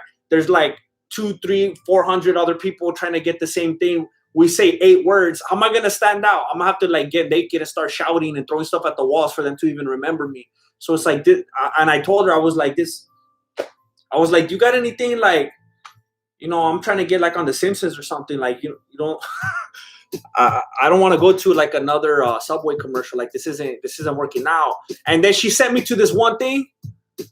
I felt like Joey Tribbiani said, she sent me to this one thing where I was supposed to play like a high schooler, and I was like, look, I appreciate the compliment, but this is stupid. I'm not gonna be able to play a high school student. And then I walked into the room. Oh my gosh! Imagine being like a full-grown adult, knowing that you don't look like you're 15. And you're sitting in the room with a bunch of like little teeny boppers, right? Like it looked like a bunch of TikTok stars next to me, and I felt like I could be like their dad or something. It was humiliating. That was the last one I did, and I emailed her and I was like, "I'm out. I can't do this anymore. Like this is ridiculous." So I got it. It worked. The weight loss, I guess, worked. It got me the agent, but then again, you don't have to. You don't have to. I was just being stupid, and I was being like self-conscious. You don't have to lose weight to get an agent. I mean, people work no matter what they look like.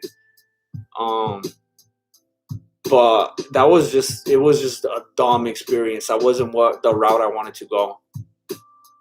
James Dallo.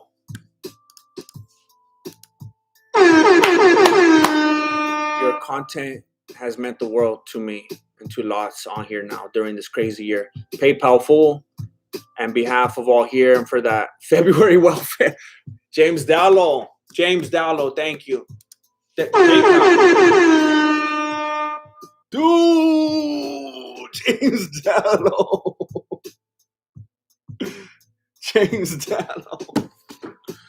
James Dallo coming through big. My goodness.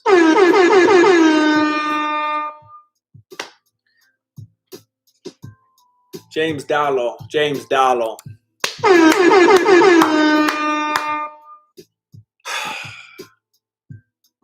Thank you so much, James. I'm glad that it makes me feel great to hear that it means anything to you. All I could do is keep trying my best and keep hoping that it means a lot to somebody, and that it's not everyone's gonna be everybody's favorites. Like I think of my favorite bands and my favorite actors and stuff like that. And every once in a while, they put something out that's not my favorite. And, it happens. It's a weird feeling. It's an uncomfortable feeling. Like, I think I've said this before, but when people show up on the channel and they're new and they're like, what is this? This is dumb. I'm like, okay, cool. Like, you don't like it. But sometimes, and for real, like if you're one of the people in here right now, you need to stop it. All right? I don't understand what kind of person you got to be to comment and tell somebody, hey man, like I'm a big fan of the channel. I love all your videos, but I didn't like this one. Like, I don't know what's going on, but I don't know. I'm still a fan though. And it's like, you didn't have to say that, bro. Like if you really want to like say something nice, then just leave that part out, or like don't say anything. Like it's the worst when you hear one of those. If someone just shows up out of nowhere and they're like, I don't know what this channel is, it's dumb, then it's like, that's good. Like some people like reggae music. I don't, whatever. People have their own tastes and whatnot. But when they show up and they're like, hey, I usually really like your stuff and I support it, but I don't know, this one was kind of weird. I didn't like it. It's like, it's this weird feeling like it's hard enough growing the channel, but then it's like when you got fools telling you that even the ones you already got don't even like what you're doing now. It's like, bro, I don't know. Nicole Yazzie, who do I need to call about the Domino's audition?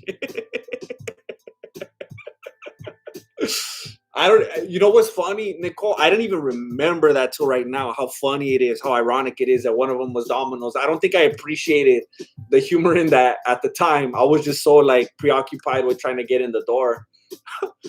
Young Thug Slime.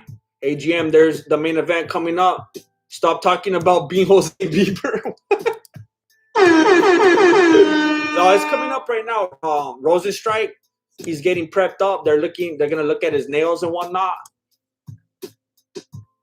They're checking out his earlobes, his trunks. Bradley Harrell. Do what the F you do, duder.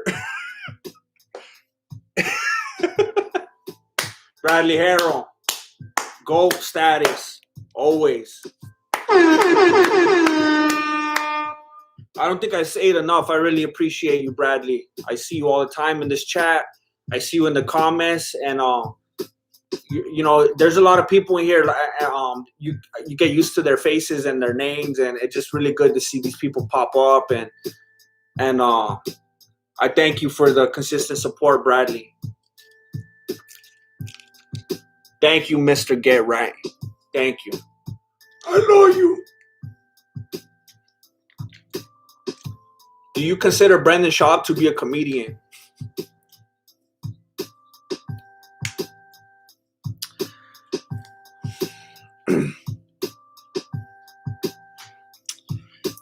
I'll say this. Comedy is like one of the most objective things ever. One thing is crazy funny to one person and not to another. And if I'm gonna be in this realm of trying to make people's day better and make people laugh, I'm not the first one that should be saying who's funny and who's not. You know, I shouldn't throw stones, you know. And even though I clown on him because it's like the meme, you know, and it's fun, and you know, people do that. To be honest, I don't think I could say why people seem to hate him so much. Like, everyone's just like, oh, he's doing stand-up? I hate it. Oh, he's doing a podcast? I don't like that podcast. It's like, I don't know. I don't get it. Like, it's like people have this like innate hate for him. And like I said, I have a good time clowning on him and stuff. But like when it comes to like honesty, it's like, I don't know. I saw some of his stand-up and I was like I have that context around it that I couldn't get out of my head, that everyone's like, this is terrible, it's bad. So I was like trying to shake that and look at it objectively. And I was like, you know, I caught myself laughing. So I'm like, I don't know. Like, I'm not hating on it. I don't know. To be honest, I didn't watch his Showtime special because I don't have Showtime. I don't have access to Showtime, so I couldn't even see that. I've just seen some clips online, and I was laughing. So, you know who I'll tell you, and I'm not trying to start a war or anything like that, because I've seen like too many Joe Rogan podcasts. Like, I've seen too many. I don't want to be like a hypocrite because I've been a consumer of his podcast for sure. But I don't get his stand-up. To be honest with you, I think I'd rather watch Brendan Schaub stand-up than Joe Rogan's. I don't get it. I don't get it.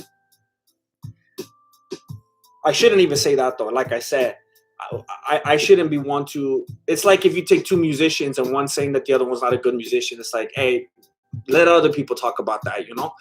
But I think I let myself get carried away right now. Hoplite 73.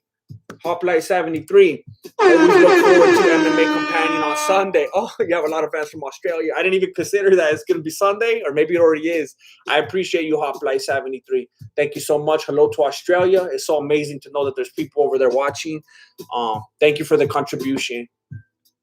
Good to know that it's being viewed on Sunday. I'm even active on Sundays. I'm gonna talk about the fight. Don't worry about that. I just don't want to ignore anybody. Sat at it.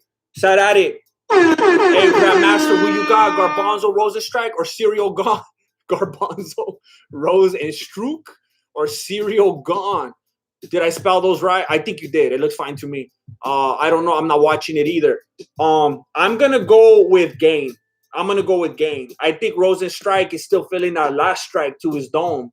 And I think he looks a little who knows, I might be wrong. I was wrong the other day about, I can't even remember what fight, but I was like calling it like this, and I was like, oh, I guess not. But to be honest, he's looking a little bit Serial Gane looks very comfortable, and Rozenstruik looks like a little on edge, like a little like maybe like he's still got the thoughts of the last fight in the back of his head or something like that. Sam Gerard, thank you so much for the donation. Sammy G, thank you. I gotta go with Gane. I don't know. He looks more comfortable. He looks confident. He looks powerful, and Rozenstruik just looks like let's see what we could do. Come on, who wins before it starts, Jefe? Love you, boy. I love you. Thank you so much. Come on. Yeah, I gotta go with Gane. I gotta go with Gane. To be honest, I think he's got a lot. I think Rozenstruik has got a lot more to gain from this, but I gotta go with Gane. I think Rozenstruik is kind of like in a do or die right now as far as his reputation is confirmed. Come on, Hayes, Brendan Shaw.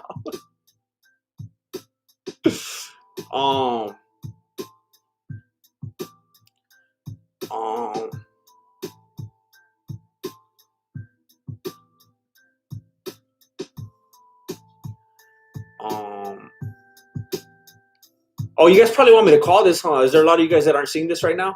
All right, so they're standing in the center of the cage right now, and Ciryl Gane's just kind of hopping around, just finding his rhythm. And the way that I would describe Rozenstruik right now, he's fighting like Derek Lewis, which that's the one that I called wrong last time. So look at me like making myself look incredible here. I was about to give an example that I was wrong about last time, but his body language is very Derek Lewis-y. He's basically just standing there looking for that one knockout punch. And Ciryl Gane just looks like his footwork, his rhythm, his state of mind is just too clean. He doesn't look like he's gonna get tricked into getting baited by that one shot.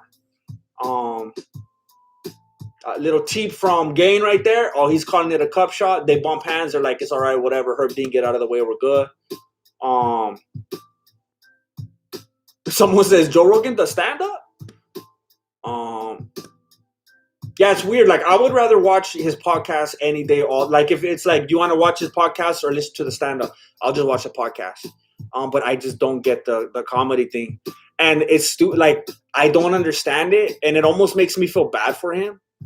It seems like, you know how all the other comedians like worship him? It's so obvious that they only do that to get on like his good graces. And it's like, bro, how do you not see that? And I feel like everyone else on the outside has to see that. Like, you guys could all see that, right? Everyone acts like he's like the best that's ever walked the planet. And it's like, you're just trying to get invited back on his podcast. It's so sad. Like, I don't know. Hoplite 73 just joined the YouTube membership. Thank you so much. We got members in Australia representing. Thank you, Hoplite.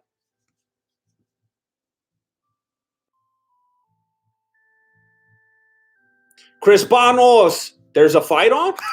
For real. Right now, Rozenstruik has his back against the cage. 50 seconds left. Gane is pressing it.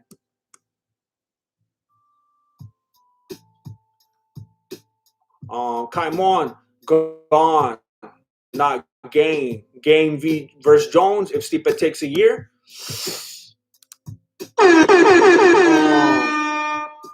To be honest, I think Jones probably beats Gane. As much as I dislike Jones, I don't want to be a liar either. I think Jones beats Gane. And I think Gane, like, that's taking nothing away from Gane. I'm not saying he's not good or anything like that, but I think Jones moves. I think he just moves so good in comparison to Gane. And Gane moves really well. Gane moves really, really well for a heavyweight. But I think Jones beats him. One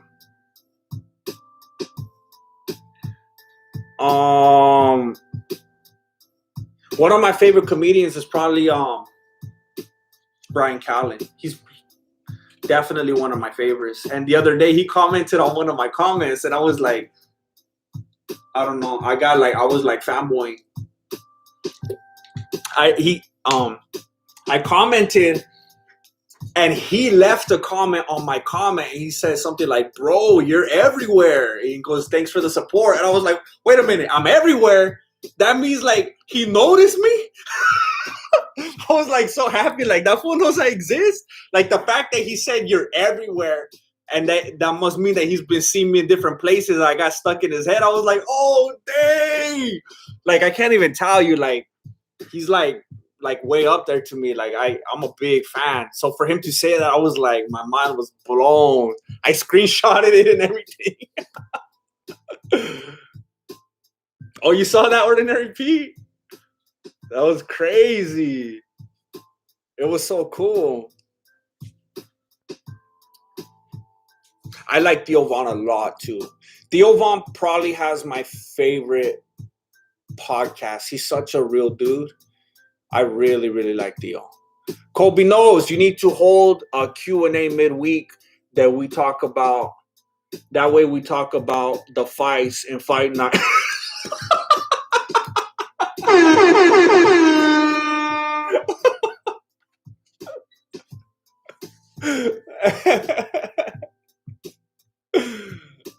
All right, Colby. I get it, Colby. I get it. All right. We're in the second round right now with 4 minutes and 10 seconds left. Let's see. Rozenstruik is trying. He looks like a little more like he's trying to find a rhythm. He's moving those feet around, dancing a little bit, trying to get comfortable. Oh, he calls cup shot again. They fist bump. They try to keep going. They try to ignore it.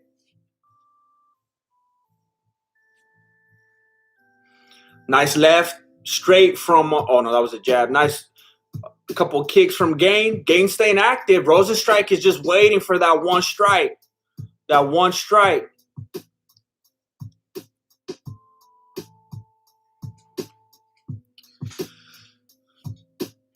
I don't even know. Like, I don't even know how that would look, Dominic. I don't know how I would do that. Like what?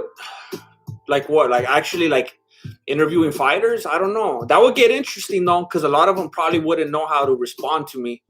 Things might get weird. You know, I might have to get down or something. That might be good content though. Imagine me like talking with Nate Diaz, that fool starts tripping, and then we just start rolling and whatnot to see what happens. I don't know. Let the cameras go. We start rolling. The cameras keep rolling. You know, we'll see what happens. Little tip from Gane.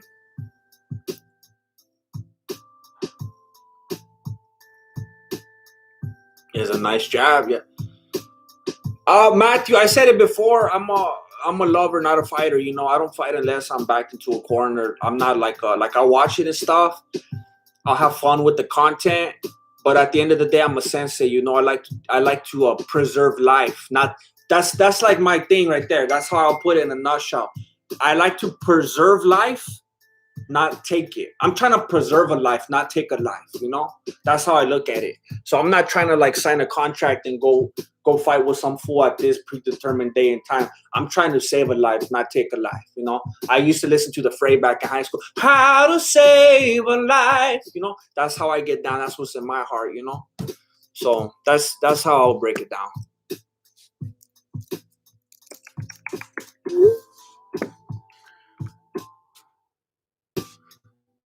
Diaz is like 6 feet. Hey, to be honest, I mean, I'm sure I'll get the backlash from the tall fools, but tall fools are way easier to fight because they're more awkward. Short fools are way more threatening than tall fools. I've always stood by that. Go toe-to-toe with the lanky fool, just throw that Minari, you know? Hey, thank you for that eye. All right, we're at 1 minute and 15 seconds left in the second round. Gane, what the heck was that? Gane was pressing Rozenstruik against the cage, and Rozenstruik tried to do like a cartwheel out of it. That was crazy.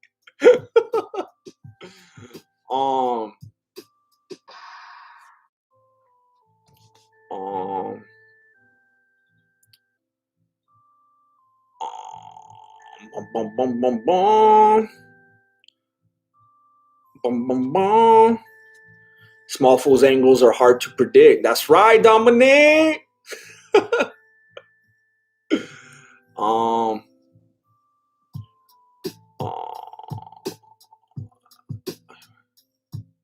You sound like metal when you sing.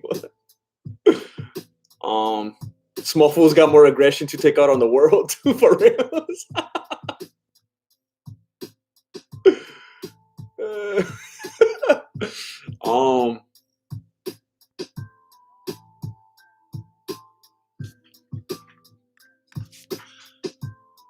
So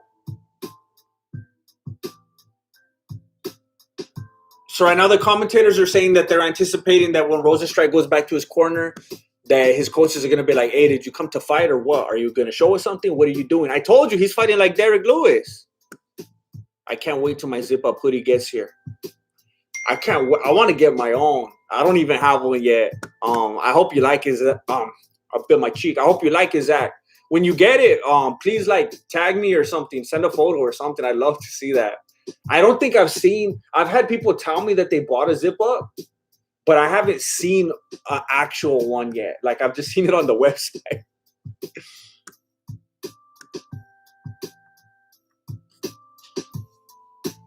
How tall am I? I told you guys last time I'm 4'13".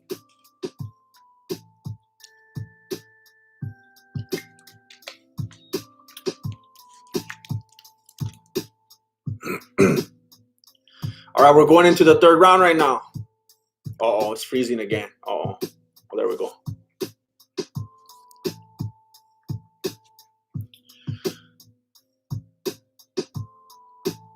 How long do you think an average guy would last against a professional MMA fighter? It depends. And I know a lot of people who train UFC will come at me for this.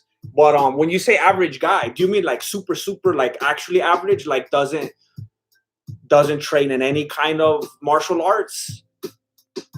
Like I'm assuming when you say average, you're talking about some fool that doesn't care at all about martial arts, doesn't train, doesn't know any kind of self-defense. That fool probably wouldn't last a few seconds. Like, to assume that he would last more than a few seconds is such disrespect to people who actually work hard and train to learn how to fight and to learn self-defense. So there's that. I'm also not one of those people that's like, if you take an MMA fighter and someone who is actually very disciplined and trained in martial arts, the MMA fighter is going to kill him because he gets paid and he's on TV. I don't know. I know some fools like to hype that up and they act like, you know, these fools are kings and like gladiators and they'll absolutely destroy people. Yeah, there's some stupid martial arts where you could do them for decades and you learn it and it won't really work against an MMA fighter. But there's also a lot of fools out there in the world who really love the martial arts and dedicate their life to martial arts. And they don't train as fighters. They don't train to be aggressors and attackers, but they do train in self-defense, and they do know how to not get hit and how to outlast and how to move and how to, I don't know. So they at least know how to not get hurt. So it is kind of annoying sometimes when you see people like really downplaying and not giving credit to people who devote their life to hard discipline training just because they don't get in an octagon. So if you're talking about how long would a fool last against an MMA fighter that is actually like maybe a really good kickboxer or a really good boxer or something like that, then I'm going to say case by case. Because maybe, I mean, there's a lot of probably amazing fighters in this world who never got in a cage and you don't know. I mean, imagine some fool that goes and kickboxes every, you know, Monday, Tuesday, Thursday, and then he goes and rolls every Tuesday, Thursday, Friday night, and he you know, he eats right and he trains hard, and then he gets in the cage and he has to fight I don't know, Cowboy Cerrone. He'll probably kill that fool, you know? So you can't just be like, oh, this fool put on some tights and got in the cage, he's gonna kill everybody. I think some fools that actually are disciplined and train hard and they work in stuff that's effective, they have a shot. But yeah, an average fool that doesn't learn anything, he's done. He's that fool's dead. John Lee. John Lee. Thanks again, GM, for another fight companion. All the best for the rest of the week, everyone. Thank you, John Lee. Thank you for the generous contribution, John Lee. Always supporting, always encouraging, always motivated. Thank you, John Lee.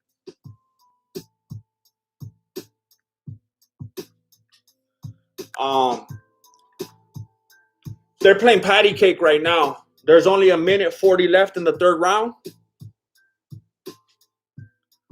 That's right. Ask BJ Penn about average guys.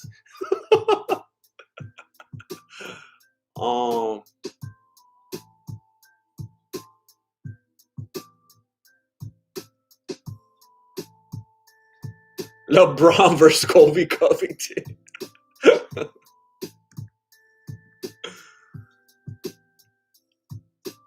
I gotta go with Kobe. Um,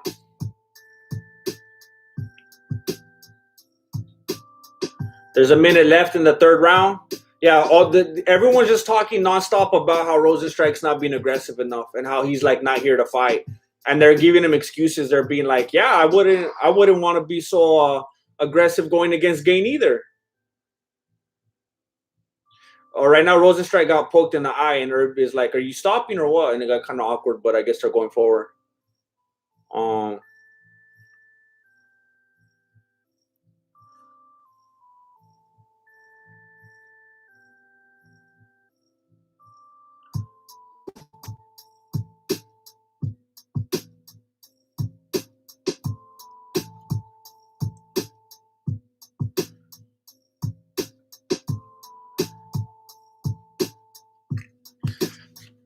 who thought that this would be the most boring fight? I thought it was gonna be like a round one knockout. I think Rozenstruik thought that he also thought it would be a round one knockout if he actually got in there and fought. That's why he's staying back. He's like, I don't want this to be another round one knockout.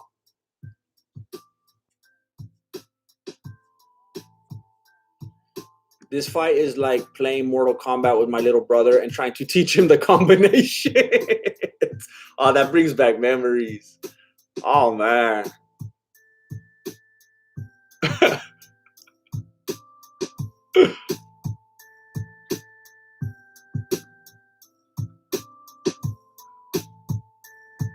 Oh.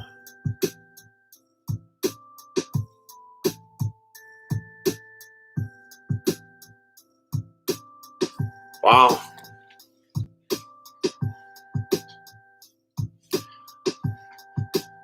All right. Well, this has been pretty uneventful so far.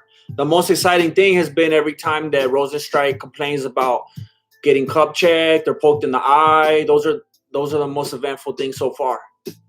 It's always so weird when her Dean has to get low with them. He's all yelling at him. He's like, "This is the last time I'm gonna tell you, all right?"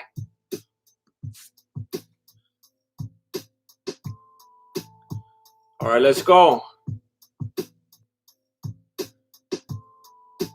Right hand from Rosen. Oh, that's not that fool's name. Right hand from Gane. Leg kick from Rozenstruik.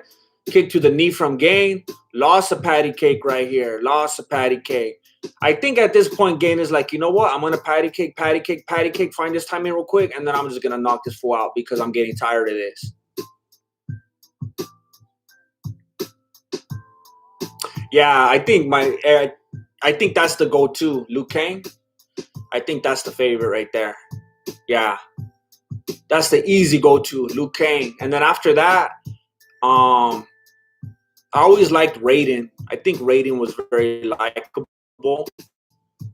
And then I always liked to use Scorpion just so that I could hear him say, "Get over here."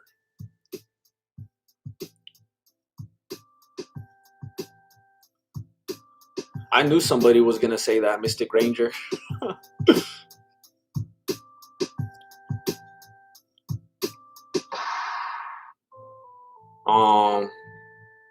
All right. Just lots of waiting around, hopping around, patty cake.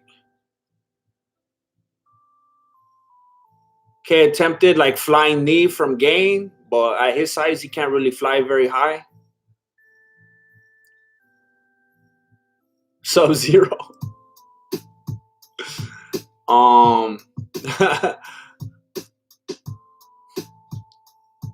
For Mortal Kombat, if I had to pick a number one, of course, it's Liu Kang. From Street Fighter, of course, it's Ryu. From Tekken, it was Law. Like I'm just basic. You already know. Monday Night Raw, it was Stone Cold Steve Austin. Wow. 2 minutes, 50 seconds left in the fourth round, and there's still really nothing going on. Rozenstruik ain't used to heavyweights moving so much. Herb Dean's having flashbacks. So if there was a crowd, they would be booing him.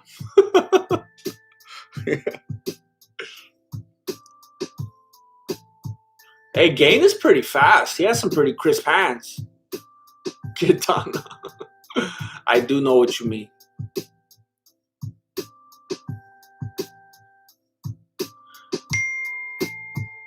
I used to play as King and Tekken. That game was sick. We're moving in spirit. Yeah, King was bad. King was bad. Tekken was just Tekken was different.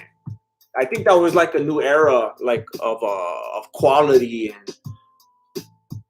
and the effects and stuff like that. Something about it, just I don't know. I think that was like when I started playing stuff on PlayStation, and things just looked different. They were just created differently. There's a whole new feel. Another knee to the body from Gane. Oh, they're calling that a cup shot. Oh, come on. All right, they're finally pausing. Rozenstruik's gonna take some time for this one. Let's see. Was it? That was super high. That was, oh, shut up, Bisbee. See, the other two commentators said that was so high. Bisbee, all right, respect, Bisbee. He says, I only got one eye, so. Bruce Lee, when are we going to see you on a movie, bro?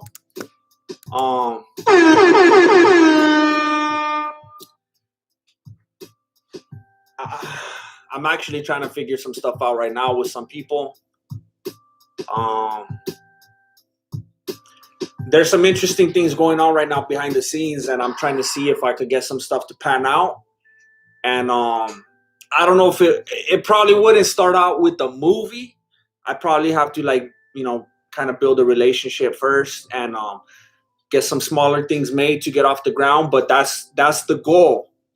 That's the goal. Something like a movie, something like a series, or both. Whatever starts to come from that. But I got plans. I'm trying to I think about it this way. All the hours and hours and days that I put into making these videos, it's like if I could do the same thing, but like I'm not killing myself doing it, then that might be the thing to do, So I don't know. I can't really say too much right now, but I'm trying to figure out some possibilities of making something cool like that. Yeah. And Bison, yeah. That fool was intimidating. Yeah, and that one fool with what's that one fool with he had like a ponytail, didn't he? He had like a Jason mask and that like the Wolverine has. That fool freaked me out too. Who's the better knockout artist, Luke Rockhold or Overeem? I think I have to go with Overeem. Mexican Blues Clues. That would be bad.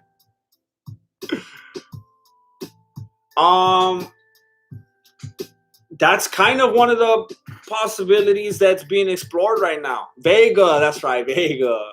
I can't believe I forgot that. That's one of the possibilities that's being explored right now, Darth Schwader. So we will see. The next Fast and Furious.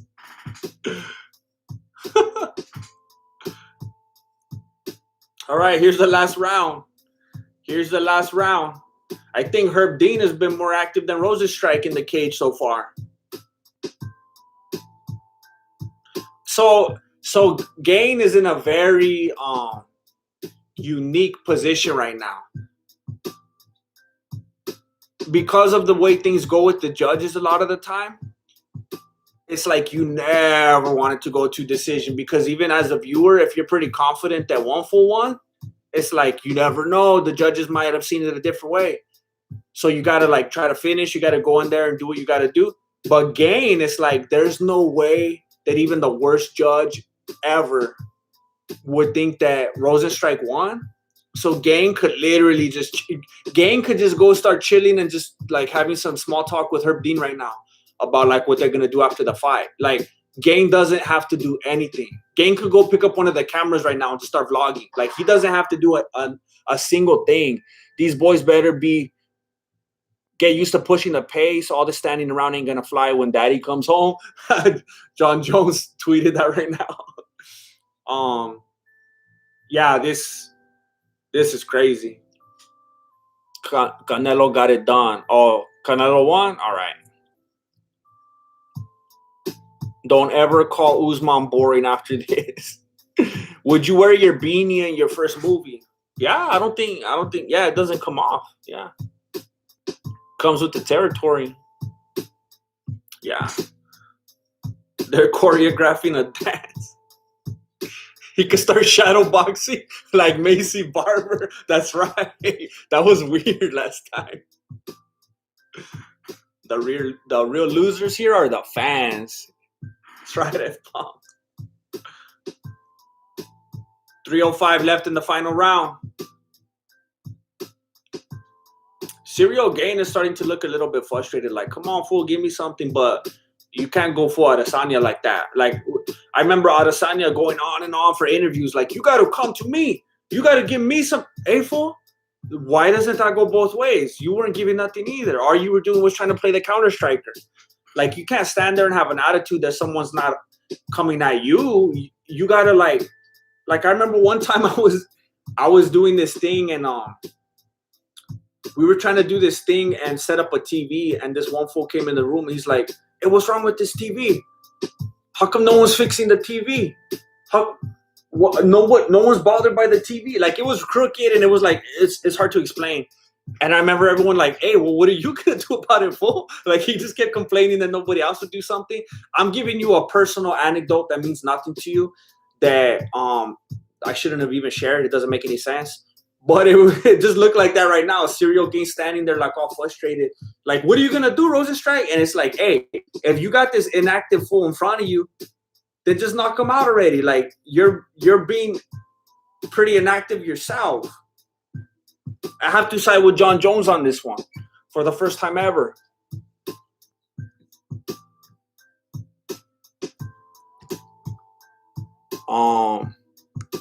There's actually a crowd there. They're just all asleep right now. The MMA movie would be Jay and Silent Bob mixed with Napoleon Dynamite.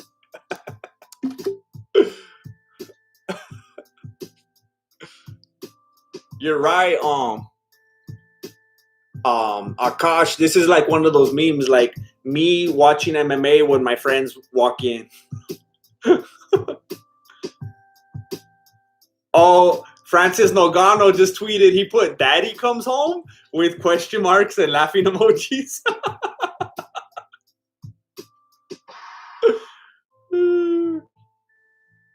All right, 50 seconds left in the final round. What are you going to do? Gane's like wrapping him up from the back. Are you going to try to suplex him or what? All right, he's got him.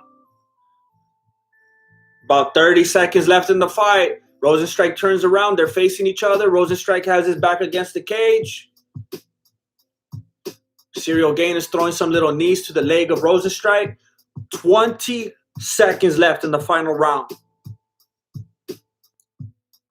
This may be the first time the ref falls asleep in the octagon. Herb Dean's over there holding onto the cage so he doesn't fall over. 5 seconds left in the final round. All right. That's it. That's it. Wow, that was pretty pathetic. That was pretty pathetic. Wow.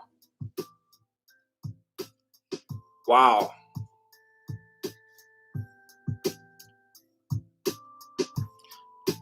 The fight was boring, but the live chat was fire.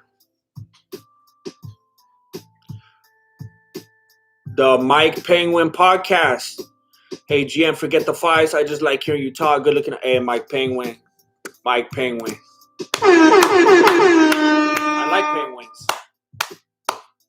Thank you so much for the support. And I want to thank everybody for, at least the people who share that sentiment, for just enjoying having a good time and chatting and having some laughs and stuff like that.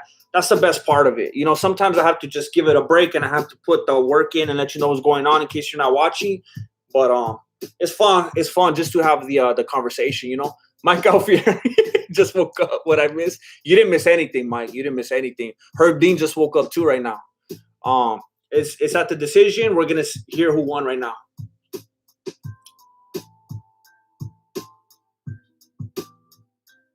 All three judges scored it 50-45. Unanimous decision. Herb Dean. Herb Dean won. Herb Dean. Herb Dean moves up in the rankings. Oh, snap. Oh, snap. Respect to Herb. Respect where it's due. Respect where it's due. Wow. Chris Panos, the best part of the night was this stream. Hey, thank you, Chris Panos. I agree. I have to agree. I have fun here. I have fun here.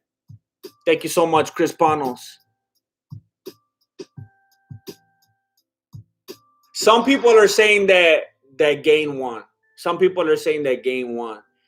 But the people's choice, it looked like it was Herb Dean. But some folks are saying that it was Gane. All right. David Capico, I thought I heard 50-25. It should have been. This explains why Herb killed Blades last week.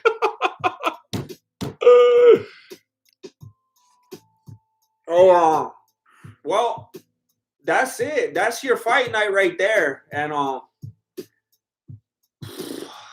I got like I said earlier, if you were here, I had kind of a late start on my upload for Wednesday, and I got a lot of work to put in now. So I'm probably gonna be doing some work tonight. Kind of don't want to think about it right now. I think I'm just gonna get some food in me right now, and then put in that work, and then and shoot for Wednesday like we've been doing, you know. But I just want to say thank you so much, everybody, for being here. Thank you so much for having fun, for sharing jokes, for asking questions, for answering questions. Come on, do midweek fight chats, Jefe. Kobe was right. Kobe was trying to shut me up. All right. It's good. It's good. Kobe knows. Kobe knows. I don't think Kobe was saying we need more questions. I think he was telling me to talk about the fight. But I see what you're saying. I don't know. I know that's come up before, and I've kind of said I don't know because I don't want people to